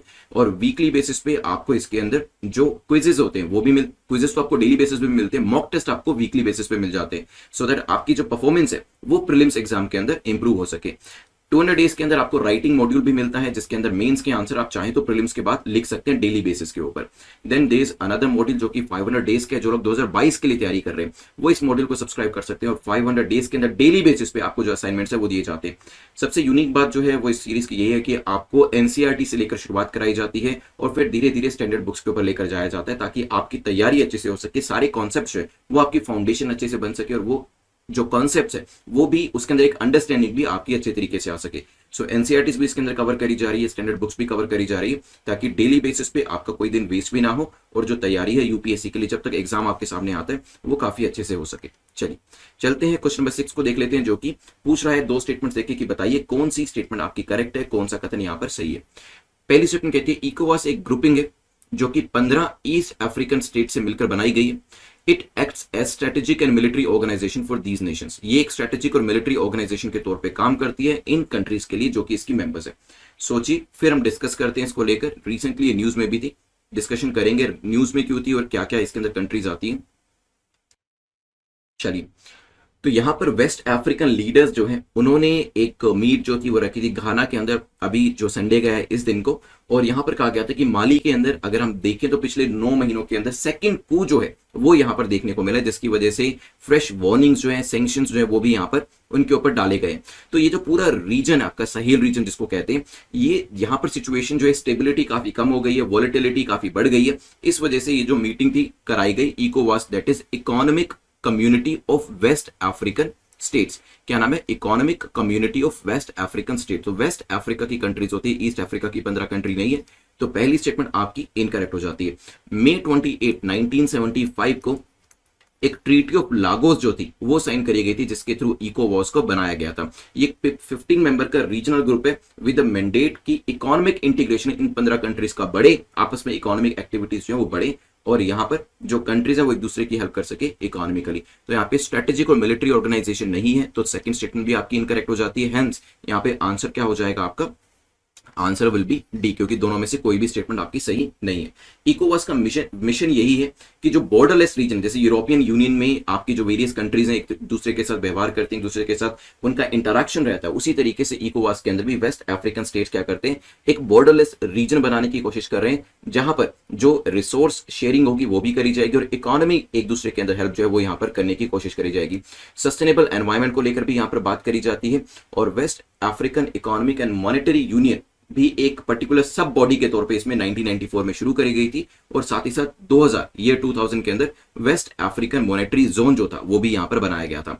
इकोवास is meant to be a region जो कि गवर्न किया जाता है as per the principle of democracy, और इसी वजह से जब माली के अंदर कू हुआ तो यहां पर इन सभी देशों ने मिलकर एक मीटिंग करी कि इस सिचुएशन को कैसे मैनेज किया जा सकता है। मैं ये चाहता हूं, वैसे तो देखिए 15 कंट्रीज के नाम बताना कोई मुश्किल बात नहीं है, लेकिन मैं चाहता हूं कि यहां पर कम से कम 15 एस्पिरेंट्स तो एक एक कंट्री के नाम कमेंट सेक्शन में जरूर लिखें, क्योंकि अगर आप में से 15 लोग भी एक एक कंट्री का नाम लिखेंगे तो 15 नाम पूरे हो जाएंगे, और जब आप कमेंट्स पढ़ेंगे एक दूसरे के तो आपको भी वो नाम याद हो जाएंगे। चलिए चलते हैं यहां से, ये मैप मैं आपको दिखा देता हूं इकोवास का। नेक्स्ट क्वेश्चन पे चलते हैं, विच इज क्वेश्चन नंबर 7, जो कि इनकरेक्ट पूछ रहा है। कल मुझसे भी एक क्वेश्चन के अंदर गलती हुई जिसमें मैंने करेक्ट इनकरेक्ट के अंदर मिस्टेक किया, तो इस तरीके की मिस्टेक जो होती है वही मैं कह रहा हूं कि किसी भी लेवल पे हो सकती है, तो तभी आपको बिल्कुल ध्यान से पढ़ना पड़ेगा। किसी भी क्वेश्चन को आप लाइटली नहीं ले सकते, क्योंकि जब एग्जाम देने जाएंगे तो वहां पर सीधा आपकी माइनस जो नेगेटिव मार्किंग होती है वो हो जाएगी। इसी वजह से मैं कहता हूं कि अगर आप करेक्ट इनकरेक्ट के अंदर प्रॉब्लम कर रहे हैं तो -2 अपने आप को जरूर दीजिएगा। रीजन क्योंकि ज्यादा अपने आप को अभी यहां पर पनिश करेंगे तो ये आदत आपकी जल्दी छूट जाएगी। चलते हैं, which of the following stands incorrect about foreigner tribunal. तो ट्राइब्यूनल को लेकर 3 स्टेटमेंट यहाँ पे दी है। पहली स्टेटमेंट कहती है क्वाजी जुडिशियल बॉडी है। The accused has to prove whether he और she is a citizen or not. तो यहाँ पे एक्यूज जो होता है फॉरेनर ट्राइब्यूनल के हिसाब से उसको प्रूव करना पड़ता है कि वो यहां पर जो रहने वाला है वो सिटीजन ऑफ इंडिया है कि नहीं है। These bodies entertain 3 types of cases. 3 तरीके के केसेस इसके अंदर डील किए जाते हैं। जल्दी से बताएं कि ये जो पर्टिकुलर फॉरेनर्स ट्राइब्यूनल है इसको लेकर क्या आंसर होगा, फिर डिस्कस करेंगे इसके अंदर। चलिए, आई होप आपने सोच लिया होगा इसके आंसर के बारे में। सो यहाँ पर अगर हम देखें क्वासी जुडिशियल बॉडीज को लेकर, तो क्वासी जुडिशियल बॉडीज ऐसी बॉडीज होती हैं जो कि जुडिशियल बॉडी तो नहीं है, लेकिन लॉ को फिर भी वो इंटरप्रेट कर सकती हैं। So are these the quasi judicial body? Yes, foreigner tribunals जो आपकी होती हैं वो आपकी क्वासी जुडिशियल बॉडी है, और यहाँ पर व्यक्ति को खुद प्रूव करना पड़ता है कि वो सिटीजन है या नहीं। ठीक है, तो ये पूरा का पूरा जो बोझ होता है, पूरा का पूरा जो बर्डन है, एक्यूज के ऊपर डाला जाता है। FTs get two kinds of cases. पहला, against whom a reference has been made, तो मान लीजिए किसी व्यक्ति ने दूसरे व्यक्ति के अगेंस्ट में शिकायत करी, रेफरेंस दिया, या फिर कहें कि बॉर्डर पुलिस ने यहां पर ऐसा कुछ किया। ठीक है, and this whose names in the electoral rolls, जो कि डी के सामने लिखे हैं, डाउटफुल के सामने लिखे हैं। तो दो तरीके के केसेस होते हैं, तीन नहीं होते। तीसरी स्टेटमेंट गलत हो जाती है। कौन कौन से दो केसेस होते हैं? या तो जहां पर रेफरेंस दिया जाता है, किसके द्वारा? बॉर्डर पुलिस ने रेफरेंस किया कि इस व्यक्ति को आप एक बार चेक करें कि वो सिटीजन है कि नहीं है, वो उनको डाउट हो रहा है। सेकंड केसेस वो होते हैं जिनके नाम के आगे, जब ये सर्वे किया गया, इलेक्टोरल रोल्स प्रिपेयर किया, उनके नाम के आगे डी दैट इज डाउटफुल लिखा। तो ऐसे दो केसेस को एफटी जो है, फॉरेनर ट्राइब्यूनल्स जो है, वो टैकल करती हैं। तो यहां पर आंसर क्या होगा आपका, बताइए। आपको बताना क्या था? इनकरेक्ट बताना था, तो सिर्फ तीसरी स्टेटमेंट इनकरेक्ट है, आंसर आपका हो जाएगा बी। चलते हैं यहां से आगे बढ़ते हुए क्वेश्चन नंबर 8 को देख लेते हैं, जो कि आदि शंकराचार्य के बारे में है। पूछा गया आदि शंकराचार्य के बारे में बताइए करेक्ट स्टेटमेंट कौन सी है। एक आर्टिकल जो था वो दिया गया था न्यूज़पेपर के अंदर इनको लेकर। तो यहां पर पहली जो स्टेटमेंट देखिए, वैसे जो क्वेश्चन बन के आएगा वो आपका एंशिएंट हिस्ट्री से आ सकता है, मिडिवल हिस्ट्री से आ सकता है। जब भी एंशिएंट या मिडिवल का कोई भी टॉपिक आपके न्यूज़पेपर में डायरेक्टली इनडायरेक्टली मेंशन किया गया। He was a Shaivite. आप जानते हैं वैष्णवाइट होते हैं, शैवाइट होते हैं। तो वो शैवाइट जो थे, या फिर कहें कि शिवा जो आपकी सेक्ट है, उसको बिलोंग करते थे। ही प्रोपाउंडेड द थ्योरी ऑफ विशिष्ट अद्विता। विशिष्ट अद्विता की जो थ्योरी थी उनके द्वारा प्रोपाउंड करी गई थी, लाई गई थी। He wrote commentaries on Vedas and Upanishad. Upanishad और वेदा के ऊपर उन्होंने अपनी कमेंट्रीज जो है वो भी लिखी है। जल्दी से बताएं, करेक्ट आपको बताना है, फिर हम डिस्कस करेंगे। चलिए देखिए, आदि शंकराचार्य के बारे में पढ़ें तो वो शैवाइट नहीं थे, ही वाज अ वैष्णवाइट। ठीक है, और पहली स्टेटमेंट इस वजह से इनकरेक्ट होने के बाद ए और डी आपका एलिमिनेट हो जाता है। तो आंसर या तो बी होगा या सी होगा, मतलब दोनों स्टेटमेंट आपकी सही नहीं हो सकती है, दोनों में से एक सही होगी, एक गलत होगी। अब वो आपको देखना है यहाँ पर। नाउ, क्या उन्होंने जो विशिष्ट अद्विता है इसकी थ्योरी को प्रोपाउंड किया था? तो आंसर इज नो। उन्होंने अद्विता वेदांता लिख देता हूं मैं यहाँ पर, अद्वैता वेदांता की जो थियरी थी इसको प्रोपाउंड किया था। And according to this there is only one reality which is the Brahman, and rest everything is an illusion. ठीक है, रेस्ट क्या है? रेस्ट सिर्फ इल्यूजन है, माया है, लेकिन रियलिटी क्या है? ब्राह्मण। ब्राह्मण इज नॉट दैट ब्राह्मण जो हम पढ़ते हैं, यहाँ पे ब्राह्मण का मतलब इज डिफरेंट। ब्राह्मण हियर मीन्स नॉलेज। ठीक है, तो यहाँ पर अद्वैता वेदांता की जो थियरी थी वो ये लेकर आए थे, ना कि विशिष्ट अद्वैता। तो सेकंड स्टेटमेंट भी आपकी इनकरेक्ट हो जाती है। It means by default answer आपका सी हो जाएगा। इसका मतलब तीसरी स्टेटमेंट हमारी करेक्ट हो जाती है कि वेदास और उपनिषद के ऊपर यस उन्होंने कमेंट्रीज जो है वो लिखी हैं अपने शब्दों के अंदर। चलिए चलते हैं क्वेश्चन नंबर 8 से आगे बढ़ते हुए क्वेश्चन नंबर 9 को देख लेते हैं। क्वेश्चन नंबर 9 को देखते हैं। Which of the following stands corrected about spurious liquor. Spurious liquor को लेकर पूछा गया, बताइए कौन सी स्टेटमेंट आपकी करेक्ट है। इसमें पहली स्टेटमेंट कहती है it contains more of alcohol and less of water. इसमें एल्कोहल ज्यादा होता है, वाटर कम होता है, जिसकी वजह से स्पूरियस हो जाती है। The spurious liquor is made up of improper distillation. इसमें जो डिस्टिलेशन की टेक्निक है उसको सही तरीके से यूज नहीं किया जाता। सोचिए इसके बारे में, फिर डिस्कशन करते हैं। अभी 24 लोगों की जान चली गई है अलीबाग के अंदर, क्योंकि वहां पर नकली शराब जो है उसको कंज्यूम किया गया है। और इस तरीके की जो न्यूज है हमें काफी सारे राज्यों से सुनने को मिलती है स्पूरियस लिकर की वजह से, जिससे कि लोगों की जान चली जाती है।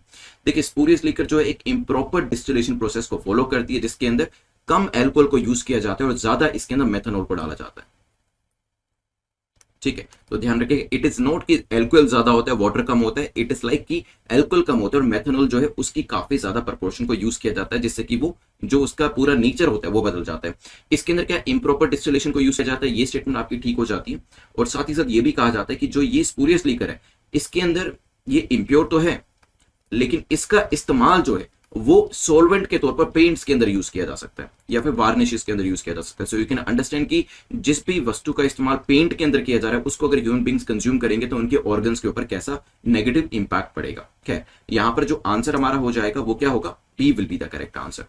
चलते हैं यहां पर आगे बढ़ते हुए लास्ट क्वेश्चन को देख लेते हैं, जो कि त्याने को लेकर है। पूछा गया त्याने अभी रिसेंटली न्यूज में था, क्या ये कोई जियो स्टेशनरी सैटेलाइट है, क्या ये कोई सन ऑर्बिटर है, मार्स रोवर है, या स्पेस स्टेशन मॉड्यूल है? बताइए जल्दी से।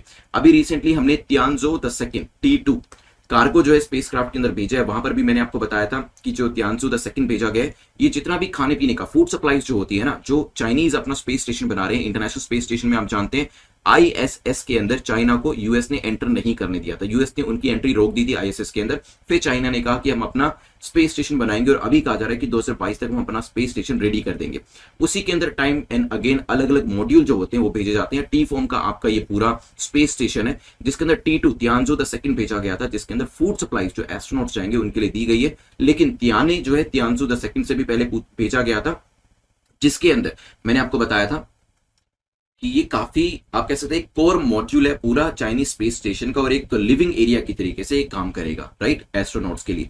तो स्पेस स्टेशन मॉड्यूल है, तो आंसर क्या हो जाएगा, D will be the correct answer. ध्यान रखिएगा, तियानी के बारे में भी हमने डिस्कस कर लिया, तियानजो द सेकंड के बारे में भी डिस्कशन कर लिया। करंट अफेयर्स की सीरीज में 2 जून पर हम पहुंच चुके हैं, जहां पे द हिंदू और पीआईबी के जो करंट अफेयर्स हैं उसको हम एमसीक्यू के थ्रू डिस्कस करने वाले हैं इस लेक्चर के अंदर। आज के जो टॉपिक्स है वो देख लेते हैं जो आज हम डिस्कस करने वाले हैं। तो यहाँ पे ईसीएल जीएस के बारे में डिस्कशन हमारा होगा, जीडीपी को लेकर भी एक क्वेश्चन डिस्कस करेंगे, देन चीफ सेक्रेटरी को लेकर एक क्वेश्चन डिस्कस करने वाले हैं, डायरेक्ट डेमोक्रेसी को लेकर भी एमसीक्यू हमारा यहाँ पर होने वाला है, सूफी मूवमेंट को लेकर क्वेश्चन डिस्कस करेंगे, यूटीज एंड यहाँ पर प्रायना इसको लेकर भी डिस्कशन हमारा होने वाला है, देन नेगेटिव इंपोर्ट लिस्ट के बारे में डिस्कशन हमारा होगा, प्रेशर स्विंग एड्सॉर्प्शन क्या होता है, एंड एनएचआरसी इसको लेकर भी एक एक एमसीक्यू हम आज के लेक्चर के अंदर देखने वाले हैं। चलिए चलते हैं ईसीएलजीएस आज के पहले क्वेश्चन के ऊपर।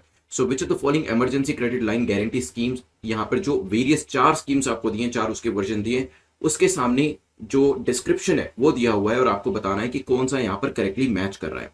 कॉन्टेक्स्ट भी मैं आपको बताने वाला हूं। तो ईसीएलजीएस 4.0 जो है इसके अंदर कुछ नई चीज को ऐड किया गया, इसी वजह से क्वेश्चन हमने यहाँ पर बनाया है। ईसीएलजीएस 4.0 जो है ये 100% गारंटी कवर देती है एक सर्टेन एरिया के अंदर, जो कि अभी रिसेंटली इसमें ऐड किया गया है।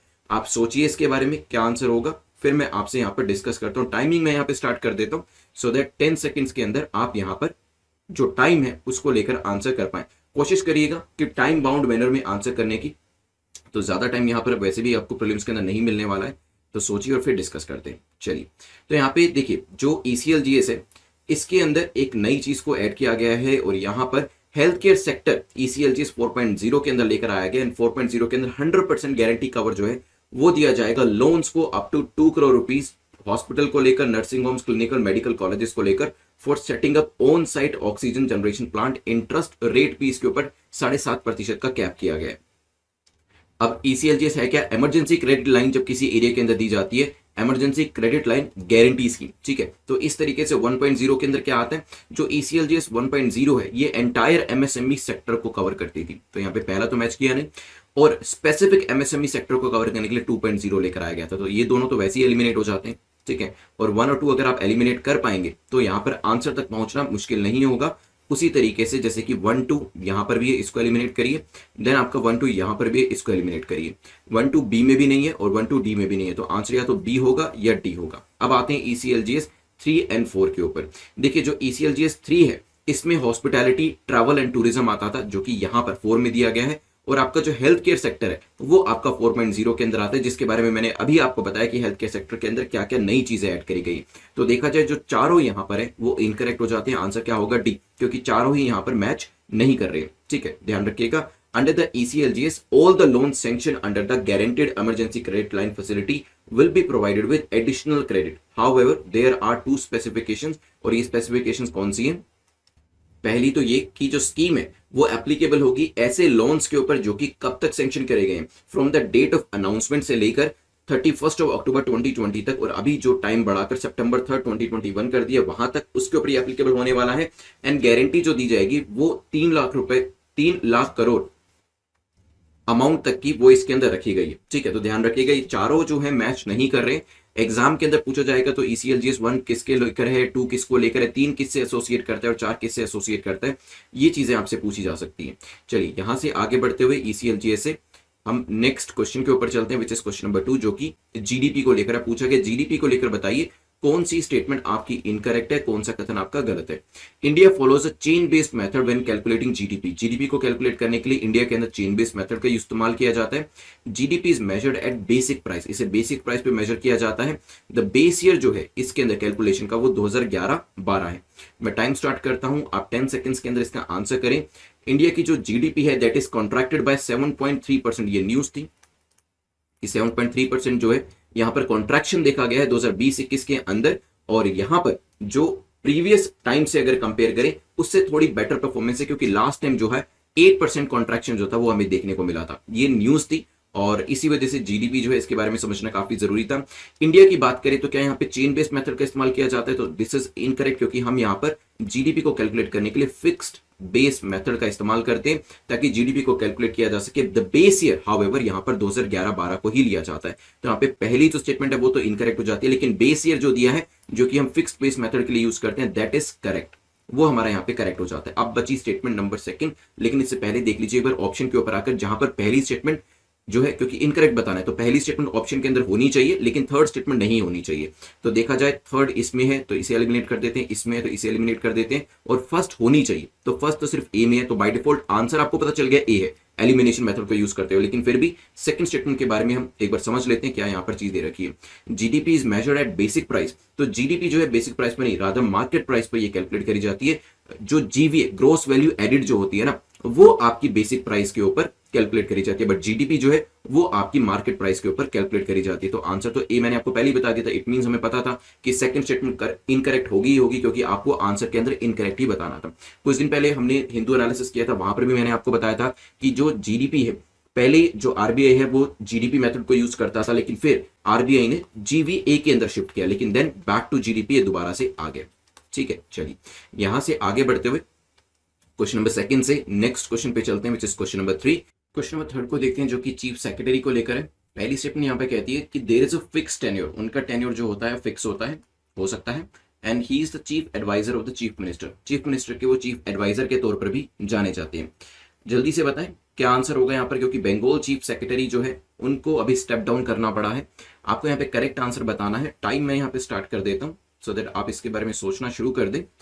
आपके पास अभी 7 सेकेंड्स का टाइम है। चीफ सेक्रेटरी कौन हो सकते हैं, और यहाँ पर कार्यकाल के बारे में भी बताया, मैं आपको ये भी बताऊंगा किसके द्वारा अपॉइंट करे जाते हैं। तो यहाँ पर अपॉइंटमेंट जो है गवर्नर के द्वारा करी जाती है, और करते कौन है यहाँ पे, जो नाम है वो चीफ मिनिस्टर के द्वारा बताया जाता है। उनके एक मेजर एग्जीक्यूटिव एक्शन में से ये माना जाता है, और अपॉइंटमेंट जो है वो in the name of governor करी जाती है। क्या इसमें कोई फिक्स टेन्योर होता है, तो इसमें कोई फिक्स टेन्योर नहीं होता है, तो पहली जो स्टेटमेंट है वो इनकरेक्ट हो जाती है। बट यस, यहाँ पर जो चीफ सेक्रेटरी होते हैं उनको मेजर एडवाइजर माना जाता है मुख्यमंत्री का, ध्यान रखिएगा। यूजुअली जो है एक आईएएस कार्डर के ऑफिसर ही होते हैं, क्योंकि ये जो पर्टिकुलर आपकी पोस्ट है ये एनकार्डर करके रखिए आईएएस ऑफिसर्स के लिए। तो यहाँ पर आंसर आपका हो जाएगा बी, क्योंकि सिर्फ सेकंड स्टेटमेंट आपकी यहाँ पर करेक्ट है। चलिए यहां से आगे बढ़ते हुए चलते हैं नेक्स्ट क्वेश्चन के ऊपर, जो कि वेरियस आपको मैच द फॉलोइंग करके दे रहा है, और यहां पर plebiscite, referendum, recall, initiative, Indian polity के अंदर ये टर्म्स आपको पढ़ने को मिलती होंगी। अभी जो केरला असेंबली है इन्होंने एक रेजोल्यूशन पास किया है to recall the administrator of Lakshadweep, क्योंकि ये जो न्यूज है केरला से है, इसी वजह से ये जो पूरा टॉपिक है वो हमने यहाँ पर बनाया है, जिसमें प्लेबिसाइड, रेफरेंडम, रिकॉल, इनिशिएटिव को लेकर भी क्वेश्चन आपसे पूछा जा सकता है। नाउ प्लेबिसाइड जो है ये आपका लेजिस्लेशन से एसोसिएटेड होता है, पॉसिबल है। रेफरेंडम आपका पॉलिटिकल डिसीजन होता है, this is also possibility. Then recall जो है ये रिप्रेजेंटेटिव को रिमूव करने के लिए होता है, और इनिशिएटिव जो है वो आपका क्या होता है, दैट इज पीपल प्रपोजल। सोचिए क्या आंसर होता है, फिर डिस्कस करेंगे इसको यहां पर। चलिए टाइम मैं यहां पर स्टार्ट कर देता हूं, सोचिए इसके बारे में। 10 seconds you have right now. Kerala को लेकर न्यूज थी केरला असेंबली ने। आप जानते हैं कि जो लक्षद्वीप के एडमिनिस्ट्रेटर मिस्टर पटेल काफी टाइम से कंट्रोवर्सी में चल रहे हैं, और इसी वजह से जो रेजोल्यूशन है पास किया गया। अब यहाँ पे डिस्कशन अगर अपना शुरू करें तो इंस्ट्रूमेंट ऑफ डायरेक्ट डेमोक्रेसीज माने जाते हैं, चाहे वो प्लेबिसाइट हो, चाहे वो रेफरेंडम हो, रिकॉल हो, या फिर इनिशिएटिव हो। ठीक है, so these are the instruments of direct democracy. जो प्लेबिसाइट होता है वो आपका एक पॉलिटिकल डिसीजन माना जाता है, और इसको तब किया जाता है जब किसी टेरिटरी को एक्सीड करना होता है, ससीड करना होता है, मतलब किसी दूसरी टेरिटरी जो होती है उसके ऊपर टेक ओवर करना होता है, या अपनी टेरिटरी को छोड़ना होता है, तो वहां पर प्लेबिसाइट कराया जाता है। रेफरेंडम जो होता है ऑन द कॉन्ट्ररी एक इंपॉर्टेंट पीस ऑफ लेजिस्लेशन माना जाता है, और ये लेकर आया जाता है जब लोगों की जो एक जनमत होता है उसको इंप्लीमेंट करना होता है, तो रेफरेंडम को लेकर आया जाता है। तो ये मैंने आपको दोनों इंटरचेंज करके दिए थे, तो पहला और दूसरा आपके इनकरेक्ट हो जाते हैं। रिकॉल में क्या होता है, रिकॉल में जैसे कि यहां पर भी किया जा रहा है केरला के अंदर, रिकॉल किया गया लक्षद्वीप के एडमिनिस्ट्रेटर को। इसमें यूजुअली जो आपके एडमिनिस्ट्रेटर जिनको काम करने के लिए भेजा था, या जिस रिप्रेजेंटेटिव को काम करने के लिए जनता ने भेजा था, उसको यहां पर वापस बुला लिया जाता है। तो यहाँ पे तीसरी स्टेटमेंट आपकी करेक्ट हो जाती है। और इनिशिएटिव जो होता है वो यहाँ पर पीपल जो है अपनी तरफ से एक प्रपोजल रखते हैं, लोग अपनी तरफ से प्रपोजल रखते हैं लेजिस्लेटर के सामने, और जिसको लॉ के अंदर तब्दील किया जाता है। तो लोगों ने कहा कि हमें एक ऐसा लॉ चाहिए, तो उन्होंने प्रपोजल रखा किसके सामने, लेजिस्लेटर्स के सामने, और फिर उसे लॉ बनाया जाता है। तो तीसरी और चौथी जो यहाँ पर आपकी स्टेटमेंट है वो करेक्ट हो जाती है। आंसर क्या हो जाएगा, A will be your correct answer. ध्यान रखिएगा बिकॉज यहाँ पर लक्षद्वीप का इशू काफी आजकल हॉट चल रहा है, तो पूछा जा सकता है एग्जाम के अंदर भी इसको लेकर। क्वेश्चन नंबर 5 को देखते हैं। क्वेश्चन नंबर 5 एक पर्सनैलिटी को लेकर पूछा गया। He was a Sufi mystic of Chishti order, mesmerised by Qutub Bakhtiyar Khaki. He went on to inspire Nizamuddin Auliya. His shrine is in Pakpattan, Pakistan. किस व्यक्ति की यहां पर बात करी जा रही है? क्या हम फरीदुद्दीन गंज शकार की बात कर रहे हैं, अब्दुल रहमान चिश्ती की बात कर रहे हैं, या फिर हम महिबुल्ला अलाहाबादी की बात कर रहे हैं, या फिर नन ऑफ द अबव? सोचिए। टाइम मैं आपका यहां पे स्टार्ट कर देता हूं। You have 10 seconds. क्या हो सकता है आंसर? सोचिए। चलिए, तो यहां पर देखिए 2015 के अंदर कोटकपूरा फायरिंग इंसिडेंट हुआ था, एंड यहां पर जो गुरु ग्रंथ साहिब फरीद कोट है, यहां पे इसको डेसिक्रेट किया गया था, ठीक है। और इसी वजह से जो रूलिंग है यहाँ पे अलायंस और जो अपोजिशन है पंजाब के अंदर, उनके बीच में थोड़ा सा कॉन्फ्लिक्ट भी हुआ इस चीज को लेकर, इस टॉपिक को लेकर। जो फरीद कोट है वो फरीदुद्दीन गंज शकर, जिनको कि बाबा फरीद या फिर शेख फरीद भी कहा जाता है, उनके नाम पर यह नाम रखा गया, ठीक है। ही was a Sufi mistake, Chishti order के वो सूफी मिस्टिक थे। और ये जो स्टेटमेंट दिया, he was mesmerised by Qutub Bakhtiyar Kaki, and यहाँ पर निजामुद्दीन औलिया को भी उन्होंने इंस्पायर किया था, जिनकी श्राइन पाकिस्तान के अंदर है। ये बातें भी उनको लेकर ठीक हो जाती है। तो आंसर क्या होगा, फरीदुद्दीन गंज शकर। ए यहाँ पर हमारा आंसर हो जाता है, ध्यान रखिएगा, ठीक है। चलिए, तो ये अभी दोबारा से न्यूज में था, इसी वजह से जो एंशियंट और मिडिवल पार्ट होता है, जो भी चीजें न्यूज में है, वहां से क्वेश्चन आपके सामने आ सकता है एग्जाम के अंदर, प्रीलिम्स के अंदर खासतौर पे। 100 डेज की जो सीरीज है, आप इसके अंदर एनरोल करा सकते हैं।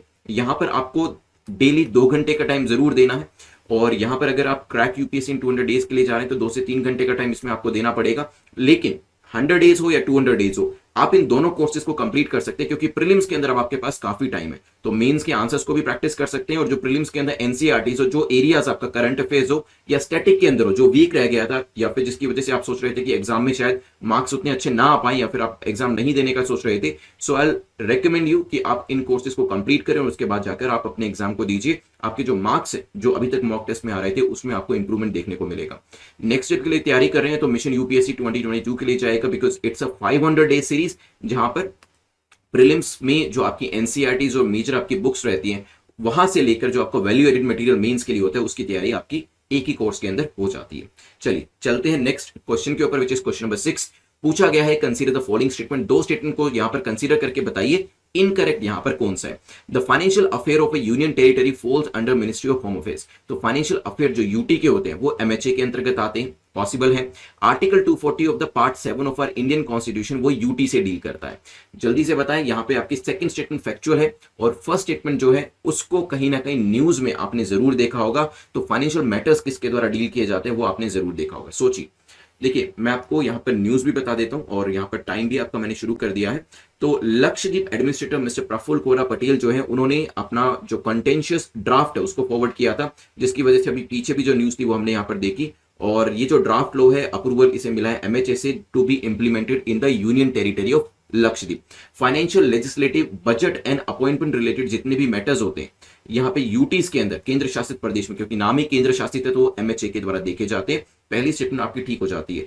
आर्टिकल 240 जो कि पार्ट 8 का है, पार्ट 8 ध्यान रखिएगा, 7 का नहीं, पार्ट 8 का है, वो यूटी से डील करता है। ये तो बेसिक आपका कॉन्स्टिट्यूशन का क्वेश्चन था, जो आपके पार्ट्स हैं, शेड्यूल्स हैं, आर्टिकल्स हैं, कुछ कुछ इंपॉर्टेंट चीजें आपको जो है फैक्चुअल भी पता होनी चाहिए। तो सेकंड स्टेटमेंट आपकी इनकरेक्ट है, तो आंसर क्या होगा? ए नहीं, आंसर आपका होगा बी, क्योंकि मैंने आपसे इनकरेक्ट पूछा था। अगर आप करेक्ट सोच के आंसर कर रहे हैं इनकरेक्ट को, और वाइस वर्सा मिसरीडिंग की वजह से, तो अपने आपको -2 दे दीजिएगा, बिकॉज -2 आपको करना है जब भी मिसरीडिंग आपसे होती है। चलिए, तो यहाँ पे क्वेश्चन नंबर 6 से आगे बढ़ते हुए चलते हैं क्वेश्चन नंबर 7 के ऊपर, जो कि सुंदरकांड को लेकर है। पूछा गया Sundarkand as per Indian mythology ये किससे डील करता है? क्या ये पंचतंत्र से डील करता है, वाल्मीकि रामायण से डील करता है, रामचरितमानस से डील करता है, या फिर all of the above? Recently Sundarkand Parayanam जो है, मास रीडिंग ऑफ चैप्टर्स जो है वो अभी शुरू करी गई है तिरुपति टेम्पल के अंदर। इसको लेकर न्यूज मेंशन करी गई थी, that's why this question is formed। आपको बताना है यहाँ पर किस चीज से एसोसिएट करता है, फिर मैं आपको आंसर देने वाला हूं। सुंदरकांड एक ब्यूटीफुल एपिसोड माना जाता है in the 5th book in the Hindu epic Ramayana के अंदर। Original Sundarkand is in Sanskrit and ये कंपोज किया गया था वाल्मीकि जी के द्वारा, who was the first to scripturally record the Ramayana. और यहां पर एक और यूनिक चीज ये है कि सुंदरकांड ही अपने आप में एक ऐसा अनोखा, अपने आप में एक ऐसा यूनिक चैप्टर है रामायण के अंदर, जहां पर मेजर जो हीरो, जो यहां पर आप कहते हैं कि प्रोटैगनिस्ट है, वो लॉर्ड रामा नहीं है, रादर लॉर्ड हनुमान है। ये चीज ध्यान रखिएगा। The work depicts the adventure of Hanuman and his selflessness, उनकी स्ट्रेंथ के बारे में बताते हैं, उनकी डिवोशन जो थी लॉर्ड रामा के लिए, उसको भी यहां पर बताया गया है। ठीक है, इस पर्टिकुलर चैप्टर के अंदर, सुंदरकांड के अंदर। तो ये किसके से डील करता है? वाल्मीकि रामायण के अंदर ये चैप्टर है। तो ध्यान रखिएगा, बी हमारा यहां पर करेक्ट आंसर हो जाएगा। चलिए चलते हैं नेक्स्ट क्वेश्चन के ऊपर, which is question number 8। Question number 8 जो है बात करता है विच of the following stands incorrect about an item placed in negative import list. आप जानते हैं यहां पर कल मैंने आपको द हिंदू एनालिसिस शाम को कराया था और वहां बताया था कि हमारी जो नेगेटिव लिस्ट है उसमें नई आइटम्स जो है उनको ऐड किया गया। नाउ पहली स्टेटमेंट कहती है its production is to be banned in India, इसकी प्रोडक्शन इंडिया के अंदर बैन कर दी जाएगी। सेकंड कहता है it is done because of the environmental impact, ऐसा एनवायरमेंटल इंपैक्ट को देखकर किया जाता है। 10 सेकंड्स में आपको दे रहा हूं, अगर आपको पता है नेगेटिव लिस्ट क्या होती है तो आपको यहां पर इसके आंसर के बारे में सोचने में बिल्कुल भी परेशानी नहीं होगी, क्योंकि कल ही डिफेंस मिनिस्टर ने कहा था 108 नेगेटिव इंपोर्ट्स जो है वो लिस्ट के अंदर ऐड किए जा रहे हैं। मतलब इसके अंदर वो चीजें, नेगेटिव लिस्ट में वो चीजें डाली जाती है जो हम बिल्कुल भी अब इंपोर्ट नहीं करेंगे। आप जानते हैं डिफेंस सेक्टर के अंदर बहुत ज्यादा इंपोर्ट किया जाता है, जिसकी वजह से काफी ज्यादा फॉरेन एक्सचेंज हमें देना पड़ जाता है। लेकिन धीरे धीरे हम क्या करें, हम धीरे धीरे काफी सारी आइटम को नेगेटिव लिस्ट में डालते जा रहे हैं। इट मींस वो हमारे लिए अब इंपोर्ट करने लायक नहीं है, हम उसको इंडिजिनियसली ही बनाएंगे और नेगेटिव लिस्ट में डालने का मतलब यही कि उसका इंपोर्ट नहीं किया जाएगा। डिफेंस मिनिस्टर ने यह कहा था, नोटिफाई किया था, second negative import list now renamed as the positive indigenous list. तो पहले इसे नेगेटिव इंपोर्ट लिस्ट कहा जाता था, मतलब इन चीजों का इंपोर्ट नहीं करना है, लेकिन अभी इसे नेगेटिव इंपोर्ट लिस्ट नहीं कहा जाता, रादर इसे पॉजिटिव इंडिजिनस लिस्ट कहा जाता है। बात और मतलब तो एक ही है। तो नेगेटिव इंपोर्ट लिस्ट ना कहने की बजाय हम इसे पॉजिटिव इंडिजिनस सोर्सेज कहते हैं या लिस्ट कहते हैं। क्यों? क्योंकि ये वो पॉजिटिव लिस्ट है, पॉजिटिव इंडिजिनस लिस्ट है, जिस चीजों का प्रोडक्शन अब हम खुद अपनी कंट्री के अंदर करने वाले, दूसरे देशों से इसका इंपोर्ट नहीं करेंगे। ठीक है, so is it associated with environment effect? बात ही नहीं होती है, इससे तो एसोसिएशन ही नहीं है इसका। क्या इसका प्रोडक्शन बैन है? नहीं, रादर इसका प्रोडक्शन तो अब इंडिजिनाइज किया जाएगा। पहले हम इसे इंडिया में प्रोड्यूस नहीं करते थे और इंपोर्ट किया करते थे, अब रादर इसे इंडिया में इंपोर्ट किया जाएगा। आंसर क्या होगा? डी। नहीं, आपसे इनकरेक्ट पूछा था, तो यहां पर आंसर आपका हो जाएगा सी। ध्यान रखिएगा। चलते हैं यहां से आगे बढ़ते हुए नेक्स्ट क्वेश्चन, क्वेश्चन नंबर 9 को देख लेते हैं।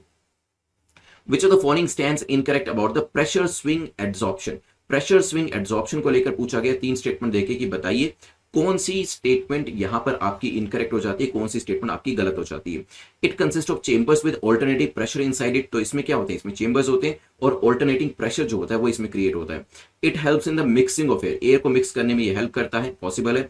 Gases like oxygen can be produce through this technology. तो ऑक्सीजन की जो प्रोडक्शन है वो इस टेक्नोलॉजी के थ्रू करी जा सकती है। यहां पर एक डिसीजन लिया गया है, रादर एक प्रेस यहाँ पे डिसीजन जो है वो लिया जा रहा है ऑक्सीजन को लेकर, क्योंकि देखिए ऑक्सीजन की जो डिमांड थी पिछले कुछ महीनों में काफी ज्यादा थी, जिसकी वजह से गवर्नमेंट ने कहा था कि जो इंडस्ट्री पर्पस है उसके लिए अभी ऑक्सीजन का इस्तेमाल नहीं किया जाएगा। जितनी भी ऑक्सीजन है वो अभी हम मेडिकल सेक्टर के अंदर यूज करेंगे ताकि लोगों की जान जो है बचाई जा सके। अब ये कहा जा रहा है कि बहुत जल्दी डिसीजन आ सकता है, क्योंकि अभी केसेस भी कम हो रहे हैं और ऑक्सीजन की रिक्वायरमेंट भी अब स्टेबलाइज हो रही है और हमारे पास ऑक्सीजन की अवेलेबिलिटी भी ज्यादा हो रही है। तो डिसीजन लिया जाएगा ऑक्सीजन यूज के ऊपर कि हम इंडस्ट्रियल पर्पज के लिए भी अब इसे रिज्यूम करेंगे और दोबारा से इंडस्ट्रियल पर्पज के लिए भी ऑक्सीजन का इस्तेमाल कर पाएंगे। Government would take a decision to lift restriction on the use of liquid oxygen for industrial purpose as soon as possible, ताकि जो इकोनॉमी है उसको भी बढ़ावा दिया जा सके। अब हमने जितनी ऑक्सीजन हमें मेडिकल के लिए चाहिए थी वो हमारे पास जब लगेगा कि यस अब पूरी अवेलेबिलिटी हो गई है, हमारे पास पूरे रिजर्व क्रिएट हो गए, तब हम क्या करेंगे, तब हम ऑक्सीजन जो है इंडस्ट्रियल पर्पस के लिए दोबारा से क्या कर देंगे, ओपन अप कर देंगे। टाइम मैंने यहाँ पे स्टार्ट कर दिया, 10 सेकंड में इस क्वेश्चन का आंसर करें कि जो आपकी ये प्रेशर स्विंग एड्सॉर्प्शन है पीएसए, इसका इस्तेमाल किस चीज के लिए किया जाता है। देखिए पीएसए यस एक वन ऑफ द मेथड है जिसकी वजह से ऑक्सीजन को क्रिएट किया जाता है, तो ये चीज ध्यान रखिएगा। Gases like oxygen can be produce through this technology, तो इस पीएसए के थ्रू ऑक्सीजन को आप प्रोड्यूस कर सकते हैं। इसमें गैसेस का मिक्सचर या कहीं मिक्सिंग या मिश्रण नहीं किया जाता, रादर एक मिक्सचर ऑफ गैसेस इसमें डाले जाते हैं पीएसए के अंदर और एक पर्टिकुलर टाइप की जो गैस होती है उसको सेपरेट करता है। तो फॉर एग्जांपल इसके अंदर मिक्सचर ऑफ गैसेस डाली गई, उसके अंदर से ऑक्सीजन को अलग करना है, तो इस तरीके से टेक्नोलॉजी का यूज किया जाता है to separate some gas from mixture of gases, ठीक है, under pressure according to the gases molecular characteristic, एक पर्टिकुलर गैस को इसके अंदर से या मल्टीपल गैसेस को इसके अंदर से अलग किया जा सकता है। इसमें दो चैम्बर्स होते हैं, ऑल्टरनेटिंग स्विंगिंग प्रेशर इसके अंदर लेकर आया जाता है ताकि जो सेपरेशन है वो यहां पर किया जा सके। तो पहली जो स्टेटमेंट है consist of chambers with alternating pressure, ये भी स्टेटमेंट आपकी करेक्ट हो जाती है। लेकिन आपको यहां पे इनकरेक्ट बताना था, तो इनकरेक्ट तो यहां पे सिर्फ आपकी सेकंड स्टेटमेंट है, तो बी यहां पर आपका आंसर हो जाएगा। चलिए चलते हैं यहां से आगे बढ़ते हुए, पीएससी से आगे बढ़ते हुए लास्ट क्वेश्चन एनएचआरसी को लेकर देख लेते हैं। तो यहां पे पूछा गया Who all are involved in selecting the chairperson of NHRC? NHRC के सिलेक्शन के अंदर कौन कौन यहां पर होता है? आप जानते हैं कि NHRC ने एक अभी नोटिस जो था वो जारी किया था, किसको? यहां पे राज्य सरकारों को और केंद्र सरकार को एडवाइजरी जारी करी थी और कहा गया था कि जो कोविड-19 पे लोगों की डेथ हो रही है उनकी बॉडीज को सही तरीके से ट्रीट किया जाए, क्योंकि ऐसा सुनने को मिल रहा है घर वालों से कि उनकी बॉडी को मिसट्रीट किया जा रहा है। अब आप यहां पर सोचें इसके आंसर के बारे में। टाइम मैंने स्टार्ट कर दिया है। अभी कहा जा रहा था कि जस्टिस मिश्रा जो है वो हो सकते हैं एनएचआरसी के, नेशनल ह्यूमन राइट कमीशन के हेड जो है बन जाए। लास्ट टाइम जब एनएचआरसी के बारे में डिस्कशन किया था मैंने आपको तब ये भी बताया था कि एनएचआरसी जो है सुओ मोटो मैटर्स को भी ले सकती है। ऐसा नहीं है कि जब आप कंप्लेन करेंगे तभी उस मैटर को डील किया जाए, अपने आप से भी एनएचआरसी चाहे तो किसी पर्टिकुलर केस को उठा सकती है। साथ ही साथ मैंने ये भी आपको बताया था कि प्रिजन या जेल के अंदर भी ये विजिट करते हैं, देखते हैं कि वहां पर तो किसी तरीके का ह्यूमन राइट वायलेशन नहीं हो रहा है। एनएचआरसी जो है इसको 1993 के अंदर एस्टैब्लिश किया गया था, एक इंडिपेंडेंट स्टैट्यूटरी बॉडी है और protection of human rights act of 1993 के प्रोविजन के हिसाब से बनाई गई है और उसको फॉलो करती है, ठीक है। इसे 2006 में अमेंड भी किया गया था। यहां पर जब इसको चूज करना होता है, जिसके अंदर चेयरमैन को चूज करना होता है, तो सिलेक्शन पैनल जो होता है उसके अंदर कौन कौन लोग होते हैं? उसके अंदर प्राइम मिनिस्टर होते हैं जो कि हेड करते हैं, ठीक है। इसके अलावा होम मिनिस्टर होते हैं, इसके अलावा डेप्यूटी चेयरमैन होते हैं राज्यसभा के, ठीक है। यहां पर लोकसभा के जो स्पीकर होते हैं वो भी इनके अंदर शामिल होते हैं, ये ध्यान रखिएगा। और लीडर ऑफ अपोजिशन जो है वो इसके अंदर होते हैं, ठीक है। चलिए ध्यान रखिएगा इसके बारे में। तो यहां पर होम मिनिस्टर होते हैं, बिल्कुल होते हैं। प्रधानमंत्री होते हैं, बिल्कुल होते हैं। Chairman of both the houses नहीं, यहां पे speaker of Lok Sabha and deputy chairman of Rajya Sabha यहां पर शामिल होते हैं, ध्यान रखिएगा। हेंस यहां पर सिर्फ पहले जो दो ऑप्शन दिए वो करेक्ट हो जाते हैं। इट मींस सी यहां पर हमारा करेक्ट आंसर हो जाएगा। चलिए तो ध्यान रखिएगा नेशनल ह्यूमन राइट कमीशन को लेकर जल्दी से 2 मिनट के अंदर एक्टिव रिवीजन अपनी करते हैं और एक्टिव रिवीजन के अंदर आंसर आप ही लोगों को देने, जो चीजें अभी तक हमने पढ़ी जल्दी से उसे रिवाइज करते हैं और फिर मैं आपसे एक प्रीलिम्स का क्वेश्चन लास्ट में पूछने वाला हूं। Then we will decide about किस चीज के बारे में, तब हम डिसाइड करेंगे टॉपर्स के बारे में। यहाँ पे ECLGS 1 2 3 4 के बारे में डिस्कशन किया था। ECLGS 4.0 के अंदर क्या इंक्लूड किया गया जल्दी से बताइए। यहाँ पर 1 के अंदर मैंने आपको बताया था एंटायर MSME आता है, 2 के अंदर स्पेसिफिक MSME आता है, 3 के अंदर हॉस्पिटैलिटी ट्रैवल आता है, 4 के अंदर आपका हेल्थ केयर सेक्टर आता है, ठीक है। फिर हमने emergency credit line guarantee scheme के बारे में आगे बढ़ते हुए GDP के बारे में डिस्कशन किया था। बेस ईयर मुझे जल्दी से बताइए इसमें क्या होता है।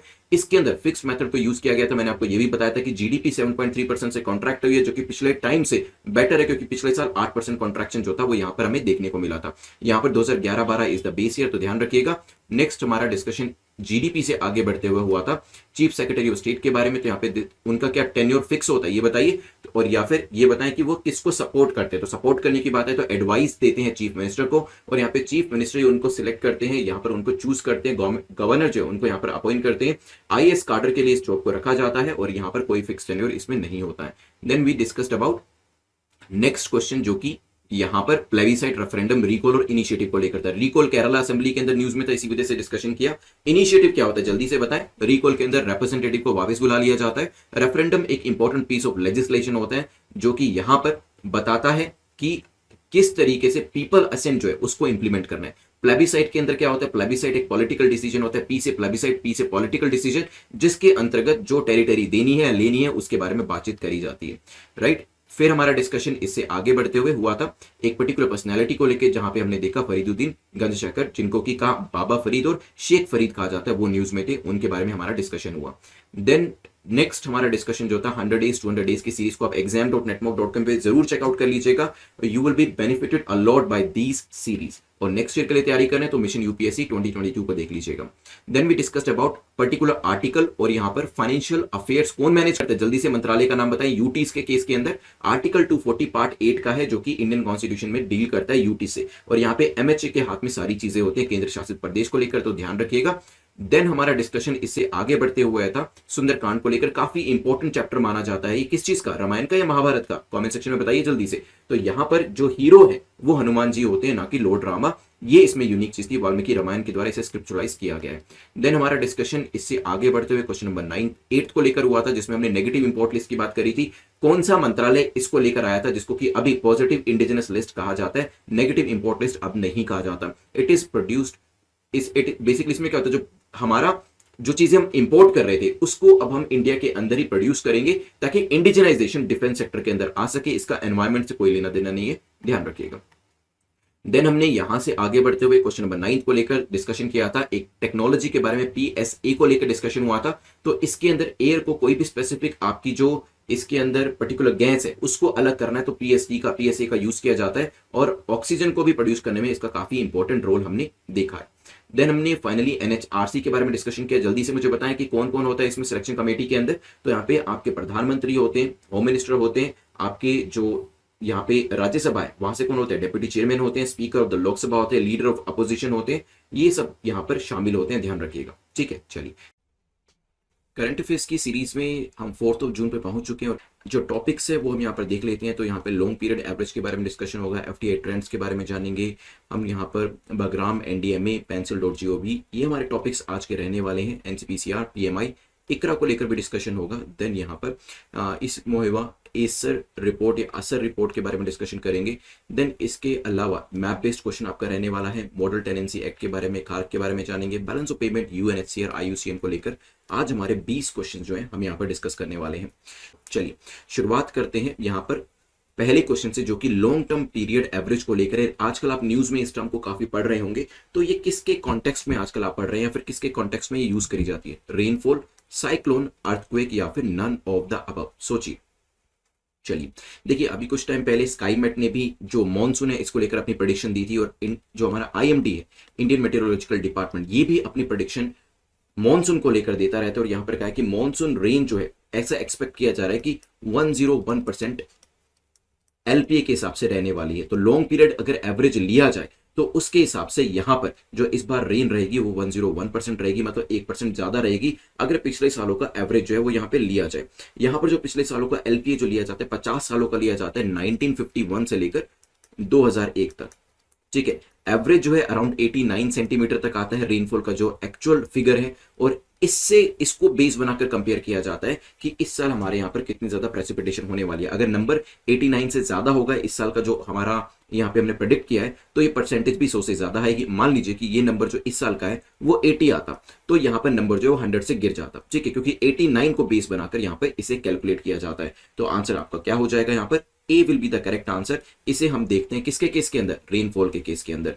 नॉर्मल और नियर नॉर्मल भी ये कंसेप्ट यहाँ पे यूज किया जाता है। व्हेन परसेंटेज जो है उसका डिपार्चर ±10% तक होता है, और इसको आप एक नॉर्मल या नियर नॉर्मल मानते हैं। तो मान लीजिए कि अगर नंबर जो है वो कितना आता है, वो यहाँ पर 96 to 104, क्योंकि यहाँ पे जो अगर डिफरेंस देखेंगे तो आपका जो 96 से 104 का है, अगर इस रेंज में आपकी जो एक्सपेक्टेशन है, एंटीसिपेशन बारिश को लेकर रहती है, प्रेडिक्शन रहती है, तो उसे क्या माना जाता है? उसे नॉर्मल माना जाता है। ठीक है, तो जैसे नॉर्मल की बात करें अगर हम, तो इसमें जो रेंज है वो कितनी रहती है? 96 to 104%। जैसे इस साल जो है 101% को एक्सपेक्ट किया गया है, तो वो नॉर्मल कैटेगरी में आती है। ठीक है, अगर 90 to 96 के बीच में नंबर आता है तो वो बिलो नॉर्मल हो जाती है। ठीक है, और नंबर 104 से 110 के बीच में आता है तो वो अबव नॉर्मल हो जाती है। ये चीज ध्यान रखिएगा। ठीक है, चलिए चलते हैं यहां से आगे बढ़ते हुए नेक्स्ट क्वेश्चन को देख लेते हैं। क्वेश्चन नंबर 2 हमारा जो है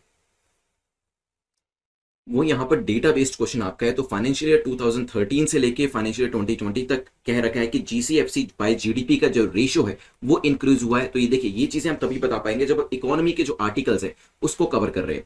नेट एफडीआई बाय जीएसएफसी का जो रेशियो है वो इंक्रीज हुआ है। जीएसएफसी क्या है? दिस इज, बताइए, GFCF, gross fixed capital formation. ठीक है, क्या होता है वो भी हम डिस्कस करेंगे। तो जीएफसीएफ बाय जीडीपी का जो रेशियो है वो इंक्रीज हुआ है। नेट एफडीआई बाय जीएफसीएफ का जो रेशियो है वो इंक्रीज हुआ है।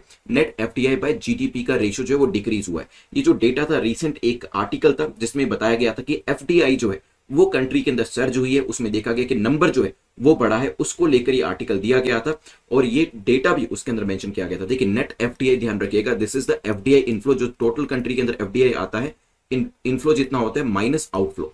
ठीक है, तो मान लीजिए 100 बिलियन का एफडीआई हमारी कंट्री में आ रहा है और हमारी तरफ से 20 बिलियन जा रहा है, तो नेट एफडीआई कितना हो जाएगा? 80 बिलियन। ठीक है, तो ये चीज ध्यान रखिएगा। इन सब चीजों को ध्यान में रखकर आंसर करें। चलिए, यहाँ पर कुछ इंपॉर्टेंट टर्मिनोलॉजीज के बारे में भी पहले डिस्कस कर लेते हैं, क्योंकि हमने जीएफसीएफ के बारे में, ग्रोस फिक्स्ड कैपिटल फॉर्मेशन के बारे में पढ़ा। बेसिकली एक आपका नेट इन्वेस्टमेंट ही होती है। ये जो जीडीपी है उसको हम अलग अलग तरीके से कैलकुलेट करते हैं। जब हम उसे एक्सपेंडिचर मेथड से कैलकुलेट करते हैं तो it is a component of the expenditure method, ठीक है। टू बी मोर प्रिसाइज अगर बात करी जाए, ग्रोस फिक्स्ड कैपिटल फॉर्मेशन जो है, जितना आपके इकोनॉमी पर्सपेक्टिव से फिक्स्ड कैपिटल के अंदर जितना इंक्रीज हुआ है उसे ग्रोस फिक्स्ड कैपिटल फॉर्मेशन माना जाता है, ठीक है। ग्रोस फिक्स्ड कैपिटल फॉर्मेशन के अंदर क्या आता है, कितनी लैंड के ऊपर, लैंड को इंप्रूव करने के लिए स्पेंडिंग करी गई है, ये चीजें इसमें आती हैं। मशीनरी के ऊपर कितना खर्च किया गया है, इक्विपमेंट कितने परचेज करे गए, क्योंकि देखिए ध्यान से सुनिए, मैंने क्या कहा था, जीएफसीएफ क्या होता है, जीएफसीएफ होता है जो आप फिक्स्ड कैपिटल को इंक्रीज करते हैं, जितना आपने इंक्रीज किया फिक्स्ड कैपिटल के अंदर, और इसी वजह से आपने लैंड में कितना इंप्रूवमेंट किया, इक्विपमेंट्स के ऊपर कितना परचेज किया, construction of roads, railways, private residential dwellings के अंदर कितना आपने इन्वेस्ट किया, कमर्शियल और इंडस्ट्रियल बिल्डिंग कितनी आपके यहां पर आई, disposal fixed asset is taken away from the total, तो फिक्स्ड एसेट का जितना डिस्पोजल हुआ है वो इसमें से निकाल लिया जाता है। तो ध्यान रखिएगा, जीएफसीएफ के बारे में मैंने आपको बता दिया। अब आते हैं अपने नंबर्स के ऊपर कि कौन सी चीज यहां पर इंक्रीज हुई है और कौन सी चीज यहां पर डिक्रीज हुई है। चलिए, अब यहां पर एक बार ग्राफ को देख लेते हैं, वहां से आपको समझ में आएगा, क्योंकि कॉन्सेप्ट मैंने आपको यहाँ पर बता दिया। तो बेसिकली फॉरेन इन्वेस्टमेंट इंडिया के अंदर किस किस तरीके से ग्रो कर रही है, इसको लेकर पूरी इन्फॉर्मेशन यहाँ पर दे रखी है। तो यहाँ पर सबसे पहले तो आइए नेट एफडीआई पे जीडीपी को लेकर, नेट एफडीआई जीडीपी को देखेंगे तो इसमें पिछले साल के कंपेरिजन में अगर देखेंगे तो एक इंक्रीमेंट आपको यहाँ पर देखने को मिल रहा है। अगर आप नेट एफडीआई बाय जीएफसीएफ के बारे में जानेंगे तो इसमें भी आपको इंक्रीमेंट देखने को मिल रहा है, लेकिन जीएफसीएफ बाय जीडीपी का जो रेशियो है ये आपको डिक्लाइन होता है यहां पर दिखाई देगा। चलिए आते हैं अपने क्वेश्चन के ऊपर। तो नेट एफडीआई बाय जीडीपी क्या ये डिक्रीज हो रही थी? नहीं, ये तो इंक्रीज हो रही थी। और इसी तरीके से जो हमने पढ़ा था जीएफसीएफ बाय जीडीपी की रेशियो, क्या ये इंक्रीज हो रही थी? देखिए यहां पर दोबारा से जीएफसीएफ बाय जीडीपी की जो लास्ट रेशियो हमने पढ़ी थी ये क्या हो रहा था बताइए, ये आपकी किस डायरेक्शन में जा रही थी? नीचे की डायरेक्शन में, डिक्रीज हो रही थी। तो ये जो स्टेटमेंट है ये भी आपकी गलत हो जाती है, तीसरी स्टेटमेंट भी आपकी गलत है, लेकिन नेट एफडीआई बाय जीएफसीएफ जो है वो आपका इंक्रीज हो रहा था। आंसर क्या हो जाएगा आपका? B will be the correct answer. चलिए नेक्स्ट चलते हैं, बाग्राम एयरबेस के बारे में पूछ लेते हैं। न्यूज में मेंशन किया गया था ये कहां पर लोकेट करता है, कहां पर सिचुएटेड है? ईरान के अंदर है, इराक के अंदर है, पैलेस्टाइन के अंदर है, या फिर किसी और ही देश के अंदर है? हिंदू के अंदर से न्यूज बनाई गई है और वहीं से ही ये क्वेश्चन जो है बनाया गया। जल्दी से बताइए क्या आंसर होगा।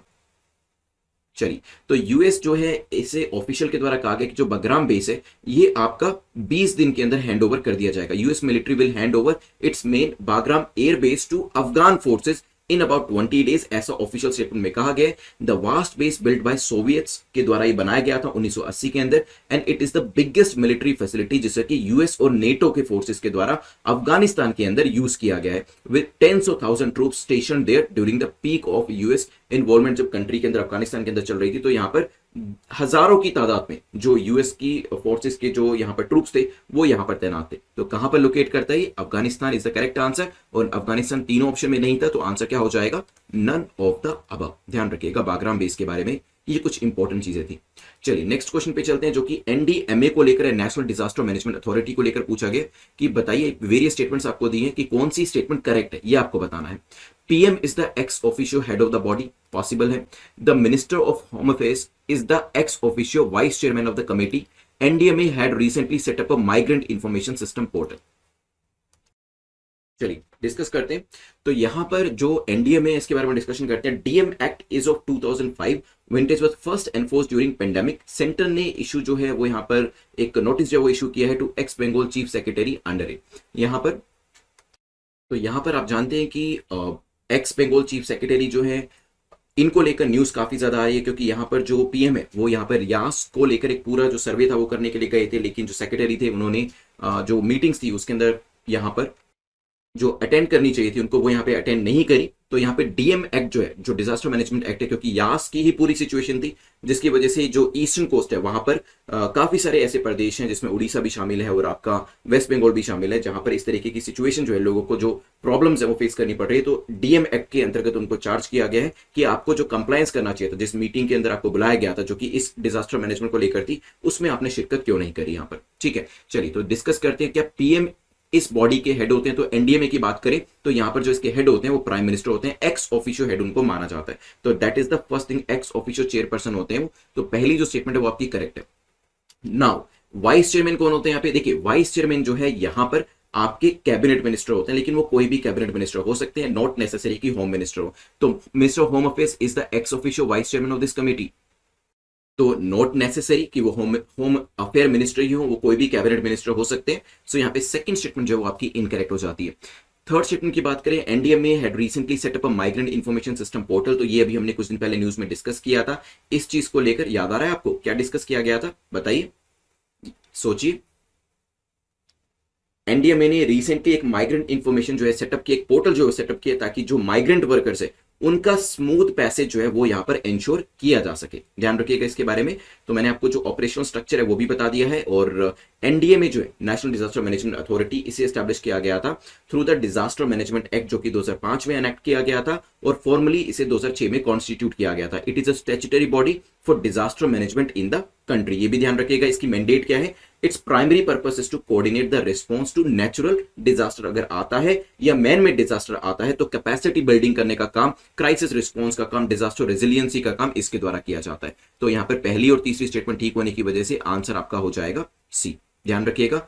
चलते हैं यहां से आगे बढ़ते हुए pencil.gov के बारे में डिस्कशन कर लेते हैं। pencil.gov seen in news is operated by, किसके द्वारा से ऑपरेट किया जाता है? लेबर मिनिस्ट्री के द्वारा, एजुकेशन मिनिस्ट्री के द्वारा, ministry of women and child development के द्वारा, या फिर नन ऑफ द अबव? सोचिए।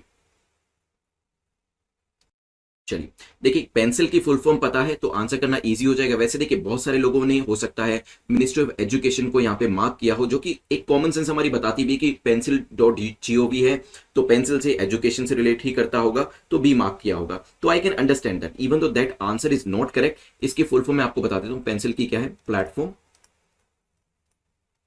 For effective enforcement for no child labour.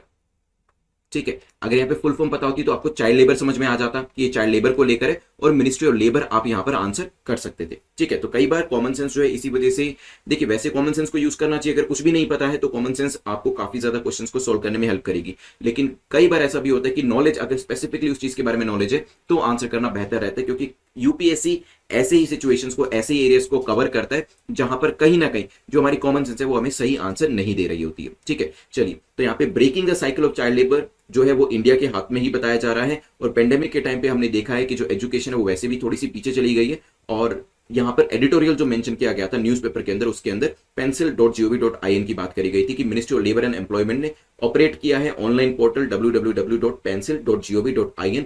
ये अलाउ करता है गवर्नमेंट ऑफिशियल्स को, लॉ एनफोर्समेंट एजेंसीज को, नॉन गवर्नमेंटल ऑर्गेनाइजेशन को to share information and coordinate on child labour cases जो कि नेशनल, स्टेट या लोकल लेवल पर होते हैं, ताकि वहां पर इंटरवीन किया जा सके और ऐसे बच्चे जो कि चाइल्ड लेबर के अंदर प्रेशराइज करके इन्वॉल्व करे गए हैं उनको यहां से निकाला जा सके। ठीक है, चलिए तो ध्यान रखिएगा यहाँ पे मंत्रालय जो है वो नाम मैंने आपको बता दिया, ए इज द करेक्ट आंसर। चलिए, crack UPSC exam in 100 days और 200 डेज की जो सीरीज है आप इसको एनरोल करा सकते हैं। 200 डेज की सीरीज में आपको मेंस का जो मॉड्यूल है आंसर राइटिंग का वो भी मिल जाता है, ताकि आप प्रीलिम्स के बाद चाहें या फिर अगर आपको लगता है कि अभी भी आपके पास टाइम है और प्रीलिम्स की तैयारी आपकी ठीक ठाक चल रही है और मेंस के आंसर लिखना चाहते हैं, even you can write that today as well. तो यहाँ पे 200 डेज और 100 डेज की सीरीज में फायदा ये आपको मिलता है कि डेली बेसिस पे असाइनमेंट जो है वो आपकी एनसीईआरटी के वीडियोस हो सकते हैं, वो आपके स्टैंडर्ड बुक्स के वीडियोस हो सकते हैं, वो एमसीक्यूज के वीडियोस हो सकते हैं, और वो इवन आपके क्लास लेक्चर वीडियोस जो है वो यहाँ पर आपको मिल जाएंगे डेली बेसिस पे, डे वाइज। और साथ ही साथ यहाँ पर आपको एमसीक्यू क्विजेस भी डेली बेसिस पे सॉल्व करने को मिलते हैं, वीकली बेसिस पे आपको मॉक टेस्ट मिल जाते हैं। तो एक 360 डिग्री ओवरऑल जो तैयारी होती है वो आपकी इसके थ्रू हो जाती है। इसी तरीके से 500 डेज का कोर्स है, but this is for people जो कि नेक्स्ट ईयर के लिए तैयारी कर रहे हैं। तो मिशन यूपीएससी 2022 के लिए सब्सक्राइब कर लीजिएगा। अगर आप अगले साल एग्जाम देना चाहते हैं, अगर आप इस साल एग्जाम देना चाहते हैं तो 200 डेज के लिए आप एनरोल करा सकते हैं। चलिए चलते हैं क्वेश्चन नंबर 6 के ऊपर, जो कि एनसीपीसीआर को लेकर है, पूछा गया एनसीपीसीआर को लेकर बताएं करेक्ट स्टेटमेंट आपकी कौन सी है। ये एक एक्स्ट्रा कॉन्स्टिट्यूशनल बॉडी है जिसे कि सीपीसीआर एक्ट 2005 के अंतर्गत लेकर आया गया था। India has signed but not ratified the UN convention on child right yet. बताइए, एनसीपीसीआर जो है इनको कहा गया था, बेसिकली इन्होंने ट्रैक डाउन किया है, काफी दिन से ये न्यूज में थे कि जो बच्चे जिनके कोविड की वजह से पेरेंट्स की डेथ हो गई है, ऐसे बच्चों को आप ट्रैक करो, देखो कितने बच्चे, ताकि जो स्कीम्स के फायदे जो सरकार लेकर आई है वो उन तक पहुंचाए जा सके। ठीक है, तो 9346 ऐसे बच्चों को ट्रैक किया गया है एनसीपीसीआर के द्वारा, ये भी चीज ध्यान रखिएगा। ठीक है, एनसीपीसीआर एक स्टैट्यूटरी बॉडी है जिसे 2007 में एस्टैब्लिश किया गया था अंडर द सीपीसीआर एक्ट 2005 का जो था, commission for protection of child right. तो पहली जो स्टेटमेंट है वो आपकी ठीक हो जाती है। एनसीपीसीआर के बारे में और चीजें बताऊं आपको, तो it has been constituted by government as an act of parliament, जैसे कि मैंने अभी आपको बताया कि एक स्टैट्यूटरी बॉडी है। इसके अंदर मेंबर्स की अगर बात करो तो इसमें चेयरपर्सन होते हैं जो कि पर्सन ऑफ एमिनेंस यहां पर बनाए जाते हैं। इसके अलावा 6 मेंबर्स इसके अंदर होते हैं, जिसमें से मिनिमम 2 विमेन मेंबर्स जो है वो यहां पर होने चाहिए। इंडिया ने यूएन कन्वेंशन, जो यहां पे बात करिए UN convention on child rights, इसको 1992 में ही साइन कर दिया था। तो दूसरी स्टेटमेंट तो यहां पर इनकरेक्ट हो जाती है। आंसर क्या हो जाएगा? A will be the correct answer. चलिए चलते हैं यहां से आगे बढ़ते हुए नेक्स्ट क्वेश्चन को देख लेते हैं, जो कि परचेजिंग मैनेजर इंडेक्स को लेकर है। पूछा गया पीएमआई किसके द्वारा पब्लिश किया जाता है, क्योंकि यहां पे मैन्युफैक्चरिंग पीएमआई स्लाइड किया है मई के अंदर, और जॉब लॉसेस जो है इस पर्टिकुलर पीएमआई इंडेक्स ने हमें बताई है। क्या ये एसपीआईएम के द्वारा लेकर आया गया है, आईएचएस मार्केट के द्वारा, नीति आयोग के द्वारा? सोचिए और इसके बारे में आंसर करें। चलिए देखिए, पीएमआई परचेजिंग मैनेजर इंडेक्स जो है ये एक इकोनॉमिक इंडिकेटर है that is derive from the monthly survey किया जाता है, उससे इसे डिराइव किया जाता है। प्राइवेट सेक्टर कंपनीज का जो डेटा है इकट्ठा किया जाता है।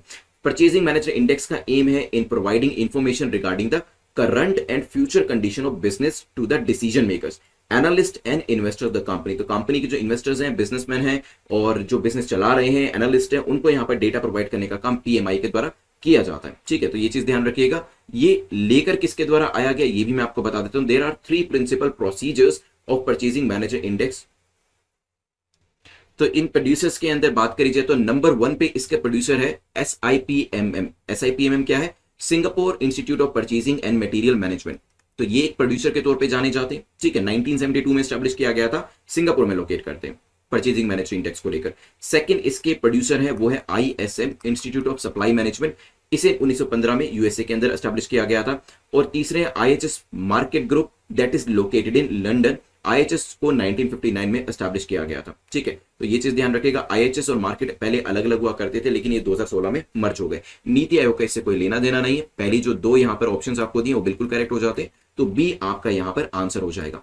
चलिए चलते हैं यहां से आगे बढ़ते हुए क्वेश्चन नंबर 8 को डिस्कस कर लेते हैं, जो कि कह रहा है arrange the following credit rating agency chronologically. तो आप जानते हैं वेरियस क्रेडिट रेटिंग एजेंसी जो एग्जिस्ट करती हैं और ये वेरियस एरियाज के अंदर अपनी रेटिंग्स देते हैं, जो अभी हम जानेंगे। लेकिन आपको इनको क्रोनोलॉजिकल ऑर्डर में लगाना है कि पहले कौन सी बनी, फिर कौन सी बनी और उसके बाद कौन सी बनी। एनबीएफसीज और आपकी जो हाउसिंग फाइनेंस कंपनीज हैं, they are feeling heat of the second wave, ऐसा ICRA इकरा के द्वारा कहा जा रहा है कि जो NBFCs non banking finance companies और HFCs है उनको सेकंड वेव की वजह से नुकसान का सामना करना पड़ रहा है। ये द हिंदू के अंदर न्यूज दे रखी थी। Now credit rating is an assessment of the creditworthiness of a borrower in general terms और with respect to a particular debt और फाइनेंशियल ऑब्लिगेशन।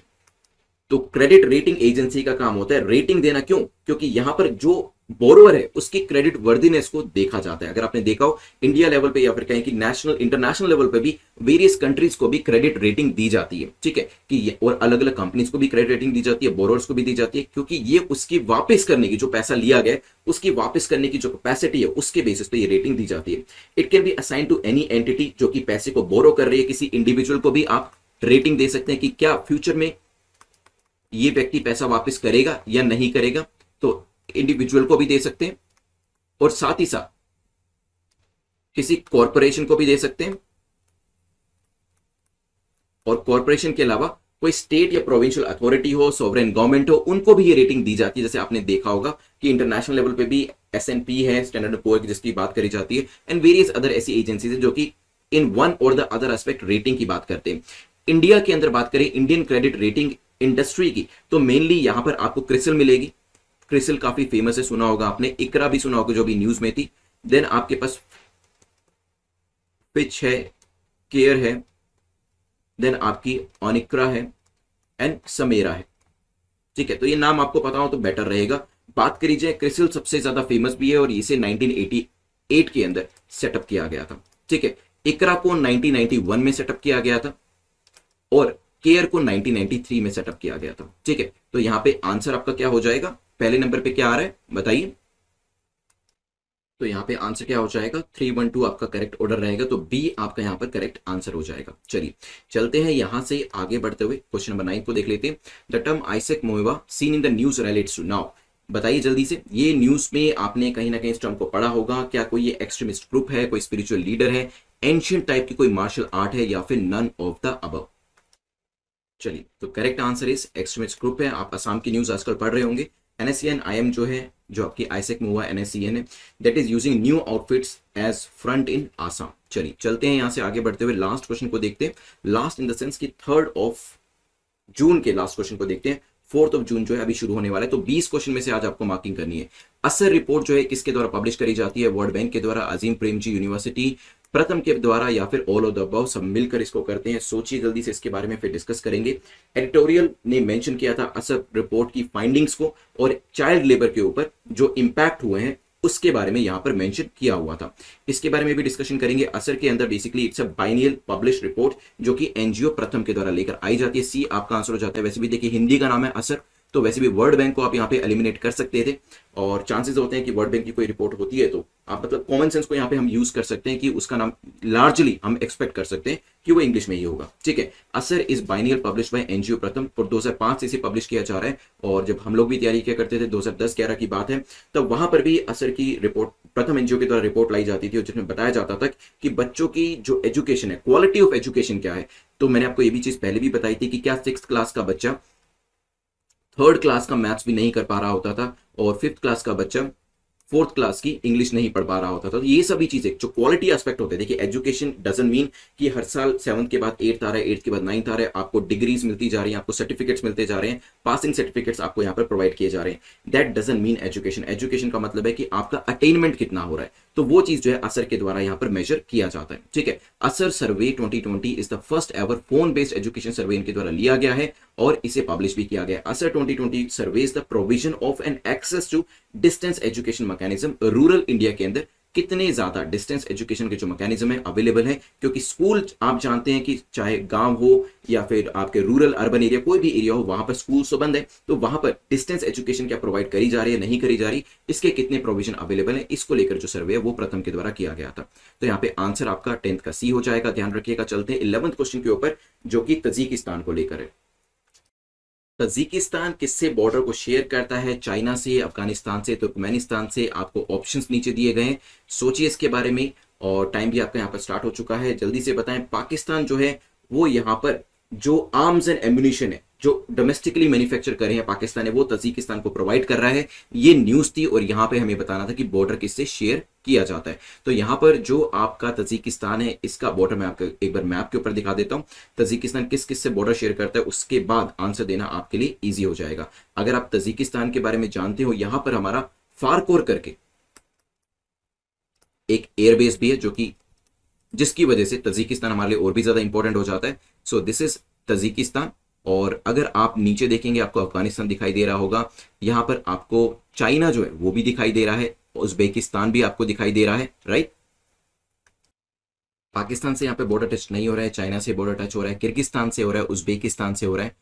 तो यहाँ पर वेरियस कंट्रीज जो थी जिससे बॉर्डर टच हो रहा है, वो मैंने आपको यहाँ पर मैप के ऊपर दिखा दी। आते हैं अपने क्वेश्चन के ऊपर वापस। तो चाइना अफगानिस्तान से बॉर्डर टच हो रहा था, लेकिन तुर्कमेनिस्तान हमें कहीं नहीं दिखा, क्योंकि इससे बॉर्डर यहाँ पर टच नहीं होता है। ध्यान रखिएगा, तजिकिस्तान का border Afghanistan, China, Kyrgyzstan, Uzbekistan से टच होता है, और इंडिया का इंपॉर्टेंट एयरबेस भी यहाँ पर है। और अब तजिकिस्तान से पाकिस्तान अपनी करीबियां जो है वो यहाँ पर बढ़ाने की कोशिश कर रहा है, तो हमें भी इस चीज के ऊपर ध्यान देना चाहिए। ए यहाँ पर आंसर हो जाएगा। चलते हैं नेक्स्ट क्वेश्चन के ऊपर, which is 12th question. Tenancy act, model tenancy act को लेकर है। 3 स्टेटमेंट दी गई है, पूछा गया which of the following stands correct. It has been implemented by ministry of labour and employment के द्वारा इसे इंप्लीमेंट किया जा रहा है। It brings transparency to leasing and rent mechanism के अंदर ट्रांसपेरेंसी से आ जाएगी। Under this the lease agreement would have to be given verbally और इन रिटन, तो वर्बली या रिटन दोनों तरीके से इसे दिया जा सकेगा। यूनियन कैबिनेट ने अभी मॉडल टेनेंसी एक्ट जो है इसको यहाँ पर अप्रूव किया है, इसी वजह से ये न्यूज में भी था। तो मॉडल टेनेंसी एक्ट को लेकर आंसर करिएगा जल्दी से। 3 स्टेटमेंट्स आपके सामने हैं, और फिर 1 बाय 1 हम डिस्कस करने वाले हैं इन स्टेटमेंट्स को। तो यहां पर टाइम इज अप। पहली जो स्टेटमेंट है ये मैं आपको बता दूं, ये आता है ministry of housing and urban affair के अंदर। तो पहली स्टेटमेंट आपकी इनकरेक्ट हो जाती है, और इसी वजह से जैसे ही पहली स्टेटमेंट इनकरेक्ट हुई, ए और डी को आप एलिमिनेट कर लीजिए, मतलब आंसर या तो बी होगा या सी होगा। मतलब सेकंड स्टेटमेंट बाय डिफॉल्ट आपकी करेक्ट हो जाएगी क्योंकि वो दोनों में है, मतलब यहां पर ट्रांसपेरेंसी जो है वो रेंट मैकेनिज्म के अंदर लेकर आई जाएगी। ठीक है, चलिए तो यहां पे थर्ड स्टेटमेंट को भी देख लेते हैं, क्या ये वर्बली और रिटर्न में दिया जा सकेगा। देखिए यहां पर बात करी जाए तो rent authority, rent court and rent tribunal would be set up and lease agreement is to be given in the writing now. तो ये जो लीज एग्रीमेंट रहेगा ये राइटिंग में ही होना चाहिए। तो यहां पे तीसरी स्टेटमेंट वर्बल की वजह से इनकरेक्ट हो जाती है, आंसर हो जाएगा हमारा बी। इससे आगे बढ़ते हुए चलते हैं 12th क्वेश्चन से आगे बढ़ते हुए, क्योंकि ये न्यूज में था, टेनेंसी लॉ आपका मॉडर्न, इसको डिस्कस किया। देन नेक्स्ट है आपका खड़ग सीन इन द न्यूज, क्या है ये, कोई नेवल सपोर्ट वेसल है क्या, ये क्या कोई एम्फीबियस डॉक है, नेवल कॉर्वेट है, या फिर कुछ और ही चीज है। सोचिए अभी रिसेंटली इसको डिस्कस किया गया था और यहां पर ईरान का जो लार्जेस्ट नेवल शिप है वो यहां पर उसको क्या हो गया, तो उसने फायर को कैच कर लिया था and that sinks in the gulf of Oman. ये पूरी न्यूज थी। खड़ग की बात करें तो ये सर्व करता है as a one of the few support vessels in the Iranian navy capable of providing replenishment of the sea for its other ships.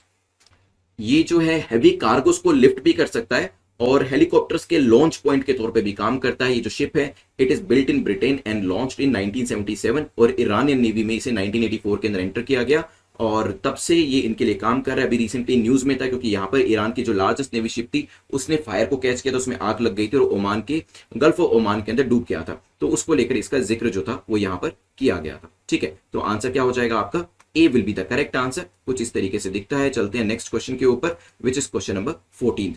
Consider the following and select the incorrect. यहां पर दो statements आपको दिए और दोनों में से आपको इनकरेक्ट बताना है कौन सी है।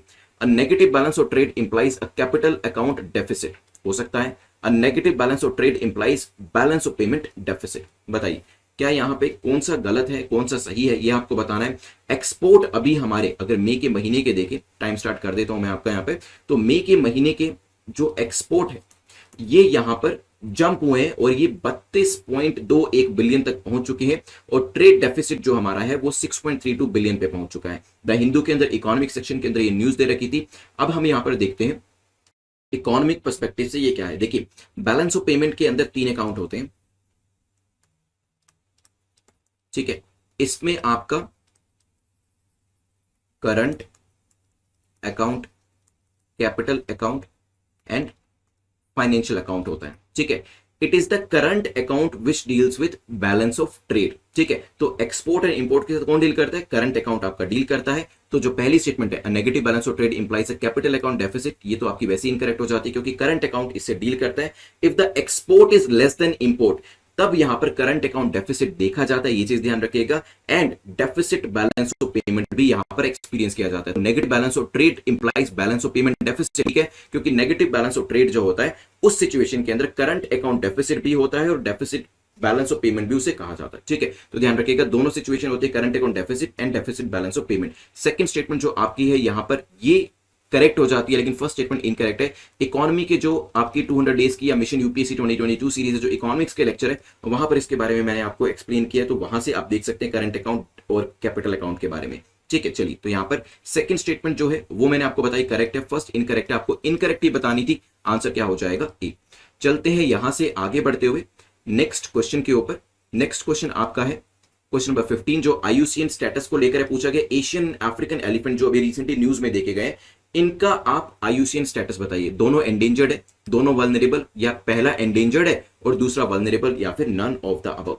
चाइना जो है it is trying to keep elephant herd out of the city of 7 million. तो यहां पे चाइना के अंदर ये इशू जो था देखा गया, द हिंदू के अंदर न्यूज दे रखी थी। यहां पर अगर हम इसके आईयूसीएन स्टेटस की बात करें, क्योंकि स्पीसीज जब भी कोई न्यूज में होगा चांसेस ज्यादा है उसके ऊपर क्वेश्चन पूछे जाने के, तो दोनों ही यहां पर एंडेंजर्ड है। Elephant happens to be a keystone species. अगर आपने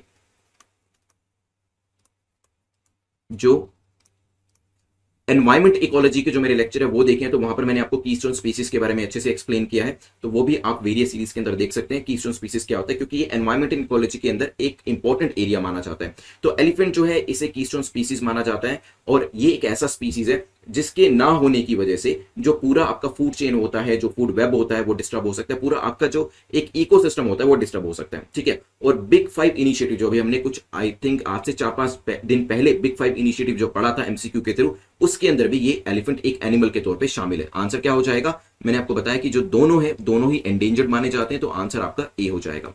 चलिए यहां से आगे बढ़ते हुए चलते हैं नेक्स्ट क्वेश्चन नंबर 16 के ऊपर। Crack UPC exam in 100 and 200 days की सीरीज को आप एनरोल कर सकते हैं netmock.com या exam.netmock.com को लेकर। कोई भी डाउट होता है तो @prince_luthra या netmockis@gmail.com के ऊपर आप पूछ सकते हैं। चलिए क्वेश्चन नंबर 16 को देख लेते हैं, जो कि वेरियस स्टेटमेंट्स को देकर पूछ रहे हैं कि बताइए करेक्ट स्टेटमेंट आपकी कौन सी है। द सेक्रेटेरिएट ऑफ यूएनएचसीआर जो है हेग नेदरलैंड के अंदर है और इंडिया इसके अंदर पार्टी नहीं है। ये यहां पर आपको दो स्टेटमेंट्स दिए, आपको बताना है करेक्ट क्या है। कोविड-19 वेरिएंट्स जो है वो रिपोर्ट करे गए हैं इंडिया के अंदर और यहां पर ये इसका जो स्प्रेड है वो थ्रेटन कर सकता है आसपास के रीजन्स को भी। ये स्टेटमेंट यूएनएचसीआर के द्वारा दी गई है। UNHCR was established in 1950 in the wake of mass displacement. जब हो रहा था सेकेंड वर्ल्ड वॉर के टाइम के बाद जो ये शुरू हुआ था, इसके बाद यूरोप के अंदर खासतौर पे 1950 में इसको लेकर आया गया था और तब से ही ये जो रिलीफ होती है, रिलीफ और रेस्क्यू के जो मेजर्स होते हैं, थाउजेंड्स ऑफ रेफ्यूजीज को इसके द्वारा प्रोवाइड कराए जाते हैं। यूएनएचसीआर ने 2 बार यहां पर बेसिकली नोबेल प्राइज और इसको भी जीता है, नोबेल प्राइज फॉर पीस। 1954 के अंदर भी इसे ये नोबेल प्राइज मिला था, 1981 के अंदर भी। यहां पर इसके द्वारा जो स्टेटमेंट दी गई है इंडिया को लेकर, हमारे वेरिएंट को लेकर, उसको लेकर इनका जिक्र किया गया था। यूएनएचसीआर को यूएनआर भी कहा जाता है, दैट इज यूएनआर रेफ्यूजी एजेंसी भी कहा जाता है और इसका हेडक्वार्टर कहां पर है, जेनेवा स्विट्जरलैंड के अंदर। ध्यान रखिएगा हेडक्वार्टर भी आपसे एग्जाम में पूछा जा सकते हैं। Though Indian allows UNHCR to operate in India but it is not a party to this convention. ये चीज ध्यान रखिएगा। तो इनका यूएनएचसीआर है, इसको ऑपरेट तो करने दिया जाता है लेकिन India is not a party to the convention. ठीक है, चलिए ध्यान रखिएगा। इसका हेडक्वार्टर जो है वो भी मैंने आपको बताया कहां पर लोकेट करता है, it is in Geneva Switzerland. तो जेनेवा स्विट्जरलैंड के अंदर है, हेग नेदरलैंड के अंदर नहीं है। सेकंड स्टेटमेंट गलती से मैंने इनकरेक्ट कर दी, India is not a party. ये मैंने आपको बताया कि इंडिया इसके अंदर पार्टी नहीं है, इवन दो यूएनएचसीआर को यहां पर ऑपरेट करने दिया जाता है। तो आंसर क्या हो जाएगा यहां पर, B will be the correct answer, क्योंकि सिर्फ सेकंड स्टेटमेंट आपकी ठीक हो जाती है। क्वेश्चन नंबर 16 को जल्दी से देख लेते हैं। तो क्वेश्चन नंबर 16 से आगे बढ़ते हुए, एक बार यूएनएचसीआर से आगे बढ़ते हुए क्वेश्चन नंबर 17 जो है ये हमारा यहां पर देख लेते हैं। क्वेश्चन पूछ रहा है स्पेशल पर्पस व्हीकल के बारे में और आपसे पूछा गया कि बताइए इसको लेकर इनकरेक्ट क्या है, इसको लेकर गलत क्या है। ये एक लीगल ऑब्जेक्ट होता है। आपने स्पेशल पर्पस व्हीकल या एसपीवी जिसको कहा जाता है, इसको काफी बार सुना होगा। It can only be use for specific purpose. Specific purpose के लिए इसका इस्तेमाल किया जाता है। It merges the risk with the assets in order to absorb the shock. तीनों स्टेटमेंट्स आपको दिए गए। इकोनॉमी का क्वेश्चन है, जल्दी से सोचिए इसके बारे में। पंजाब के कैबिनेट ने अप्रूव किया है creation of SPV for portable water supply to districts and villages. तो पंजाब के अंदर जो भी गांव है, जो भी डिस्ट्रिक्ट्स है, वहां पर पोर्टेबल वाटर जो है, पीने का अच्छा पानी जो है वो प्रोवाइड किया जा सकेगा और उसके लिए पंजाब की कैबिनेट ने स्पेशल पर्पस व्हीकल को अप्रूवल भी यहां पर दे दिया है। एसपीवी होता क्या, स्पेशल पर्पस व्हीकल एक लीगल ऑब्जेक्ट है जो कि पर्टिकुलर पर्पस को, जैसे कि यहां पर पीने का स्वच्छ पानी प्रोवाइड करना है, ऐसे ही किसी स्पेशल पर्पस, स्पेसिफिक पर्पस के लिए यहां पर बनाया जाता है। तो यहां पे क्या एक लीगल ऑब्जेक्ट होता है, बिल्कुल ठीक है। स्पेशल पर्पस के लिए होता है, बिल्कुल ठीक है। सेकंड स्टेटमेंट भी ठीक हो जाती है। इसके अलावा और क्या क्या चीजें होती हैं, its formation is done usually to fulfil aims as stated by its creators. जो जिस एम के लिए इसे बनाया गया, जिस पर्पस के लिए, जैसे यहां पर पीने के पानी के लिए बनाया गया, तो उसी काम को यहां पर अचीव किया जाता है। इसके अंदर जो भी एसेट्स इन्वॉल्व होती है, जो भी एक्टिविटीज करी जाती है, वो इस व्हीकल, इस स्पेशल पर्पस व्हीकल के अंडर ही आती है, ताकि जो भी लोग इसमें इन्वेस्ट कर रहे हैं उनको अपनी इन्वेस्टमेंट को लेकर कोई भी दुविधा ना हो, उनको लेकर किसी भी तरीके का रिस्क वो फील ना करें। यहां पर रिस्क का जो एलिमेंट है वो मर्ज नहीं होता, it doesn't merge the risk with the assets, rather it leads to risk isolation from the asset. Hence the third statement जो आपकी वो इनकरेक्ट हो जाती है। आंसर क्या होगा, आपको बताना क्या था, आपको इनकरेक्ट स्टेटमेंट ही बतानी थी, तो B will be the correct answer. Question number 17 के बाद आगे बढ़ते हुए हम नेक्स्ट क्वेश्चन नंबर 18 को देख लेते हैं। क्वेश्चन नंबर 18 को देखते हैं, जो कि आपका बेसिक लक्ष्मीकांत से पूछा गया। केरला गवर्नमेंट जो है उसने 6 नई पंचायत जो है उसको ऐड किया है, उसको लेकर यहाँ पर स्टैटिक पोर्शन से क्वेश्चन बनाया गया। 2 सिंपल स्टेटमेंट आपके सामने हैं। बलवंत राय कमेटी के सामने लिखा है 3 टियर सिस्टम के द्वारा इसको रेकमेंड किया गया था, इसके द्वारा रेकमेंड किया गया था। अशोक मेहता कमेटी ने 2 टियर सिस्टम को रेकमेंड किया। सोचिए क्या आंसर 1 होगा, 1 एंड 2 होगा, 2 ओनली होगा, या फिर दोनों में से कोई भी नहीं। चलिए, तो द हिंदू में आर्टिकल था केरला गवर्नमेंट की पंचायत सिस्टम को लेकर। तो यहाँ पे बलवंत राय मेहता ने 3 टियर का सिस्टम जो है रेकमेंड किया था और अशोक मेहता ने 2 टियर का सिस्टम। तो दोनों स्टेटमेंट यहाँ पर करेक्ट हो जाती है। आंसर आपका क्या हो जाएगा, B will be the correct answer. चलिए क्वेश्चन नंबर 19 को देख लेते हैं। Which of the following stands correct. 3 statement दे रखी है। पहली कहती है variant of interest is less fatal than variant of concern. Variant of interest जो होता है वो वेरिएंट ऑफ कंसर्न से कम फेटल होता है। अ variant of concern can become a variant of interest. Variant of concern जो है वो एक वेरिएंट ऑफ इंटरेस्ट बन सकता है। India presently has 2 variants of interest and 1 of concern. सोचिए इसके बारे में, कोविड को लेकर न्यूज थी, जल्दी से बताएं क्या आंसर होगा, फिर डिस्कस करते हैं इसको। चलिए, तो यहाँ पर only one of the three strains, आप जानते हैं इंडिया के अंदर B1617 1.617 जो है कोविड 19 का वेरिएंट जो है फर्स्ट डिटेक्ट किया गया था इंडिया के अंदर, और अब ये वेरिएंट ऑफ कंसर्न बन चुका है, ऐसा WHO के द्वारा कहा गया। ठीक है, अगर हम बात करें तो B1617 जो है variant was first detected in India and was divided into 3 lineage के अंदर इसे डिस्ट्रीब्यूट किया गया था, B16171, B16172, B16173. The World Health Organization has said only B16172, one of the three strains of B1617, तो ये जो बीच वाला जो है 16172 ऑफ कोविड-19 वेरिएंट्स जो है वो यहां पर वेरिएंट ऑफ कंसर्न है इंडिया के अंदर जो डिटेक्ट किया गया है यहां पर। तो यहां पे जो 1 और 3 है इसके ट्रांसमिशन जो है वो कम फेस करे गए हैं, कम नोट किए गए, लेकिन 16172 जो है वो कंसर्न बन चुका है और इस वजह से केसेस भी ज्यादा निकल के आ रहे हैं। अब वेरिएंट ऑफ इंटरेस्ट जो है वो लेस फेटल है वेरिएंट ऑफ कंसर्न से, ये बात भी यहां पर कही गई। तो ये जो बचे हुए 1 और 3 हैं जिससे ज्यादा ट्रांसमिशन के केसेस नहीं निकल रहे, तो ये हमारे लिए वेरिएंट्स ऑफ इंटरेस्ट हो जाते हैं। ठीक है, वेरिएंट्स ऑफ इंटरेस्ट, और जो बीच वाला जो कि सबसे ज्यादा डेंजरस है वो वेरिएंट ऑफ कंसर्न हो जाता है। ठीक है, तो a variant of interest is less fatal, बिल्कुल ठीक है, 1 और 3 लेस फेटल है 2 के कंपैरिजन में, क्योंकि 2 के केसेस ज्यादा निकल के आ रहे हैं। ठीक है, अब वेरिएंट ऑफ कंसर्न जो है वो वेरिएंट ऑफ इंटरेस्ट में तब्दील हो सकता है, ये बात भी बिल्कुल ठीक हो जाती है। इंडिया के पास प्रेजेंटली 2 वेरिएंट ऑफ इंटरेस्ट है, 1 और 3 बिल्कुल ठीक है, और एक वेरिएंट ऑफ कंसर्न है दैट इज 2, 16172 जो है वो वेरिएंट ऑफ कंसर्न है। तीनों स्टेटमेंट ठीक होने की वजह से आंसर हमारा हो जाएगा डी। चलिए चलते हैं यहां से आगे बढ़ते हुए आज के लास्ट क्वेश्चन के ऊपर, जो कि यूएन जनरल असेंबली के बारे में पूछा गया। कंसीडर द फॉलोइंग स्टेटमेंट, और आपको करेक्ट बताना है। It is the highest representative body of UN, हो सकता है। The president is elected from a term of 1 year, ये भी पॉसिबल है। All the SAARC nations have held its presidency in the past, this is also a possibility. सोचिए इसके बारे में क्या आंसर होगा, फिर करते हैं डिस्कशन। तो इंडिया जो है, मैंने आपको कल वैसे बताया था जब हमने हिंदू एनालिसिस किया, इसलिए मैंने कहा कि हिंदू एनालिसिस को मिस मत करिए, जो सेकंड चैनल पे, वहां पे मैंने आपको बताया था कि अफगानिस्तान ने कहा था कि इंडिया से हम होप करते हैं कि इसके अंदर इंडिया हमें ही वोट करेगा, लेकिन इंडिया ने एक्सप्लिसिटली कहा कि देखिए हम जो वोट है मालदीव्स को अपना देने वाले हैं, अफगानिस्तान को नहीं देंगे। तो अफगानिस्तान ने कहा कि देखिए पास्ट के अंदर हमने भी आपको काफी बार हेल्प किया है, तो आपको वोट हमें देना चाहिए, इस तरीके की बातें जो थी करी गई थी। UNGA is a principal component of the United Nation, it is the main governing body of the organisation, ये ध्यान रखिएगा, और ये आपकी एक मोस्ट रिप्रेजेंटेटिव जो बॉडी है वो भी मानी जाती है यूएन। तो yes, it is the highest representative body, पहली स्टेटमेंट आपकी ठीक हो जाती है।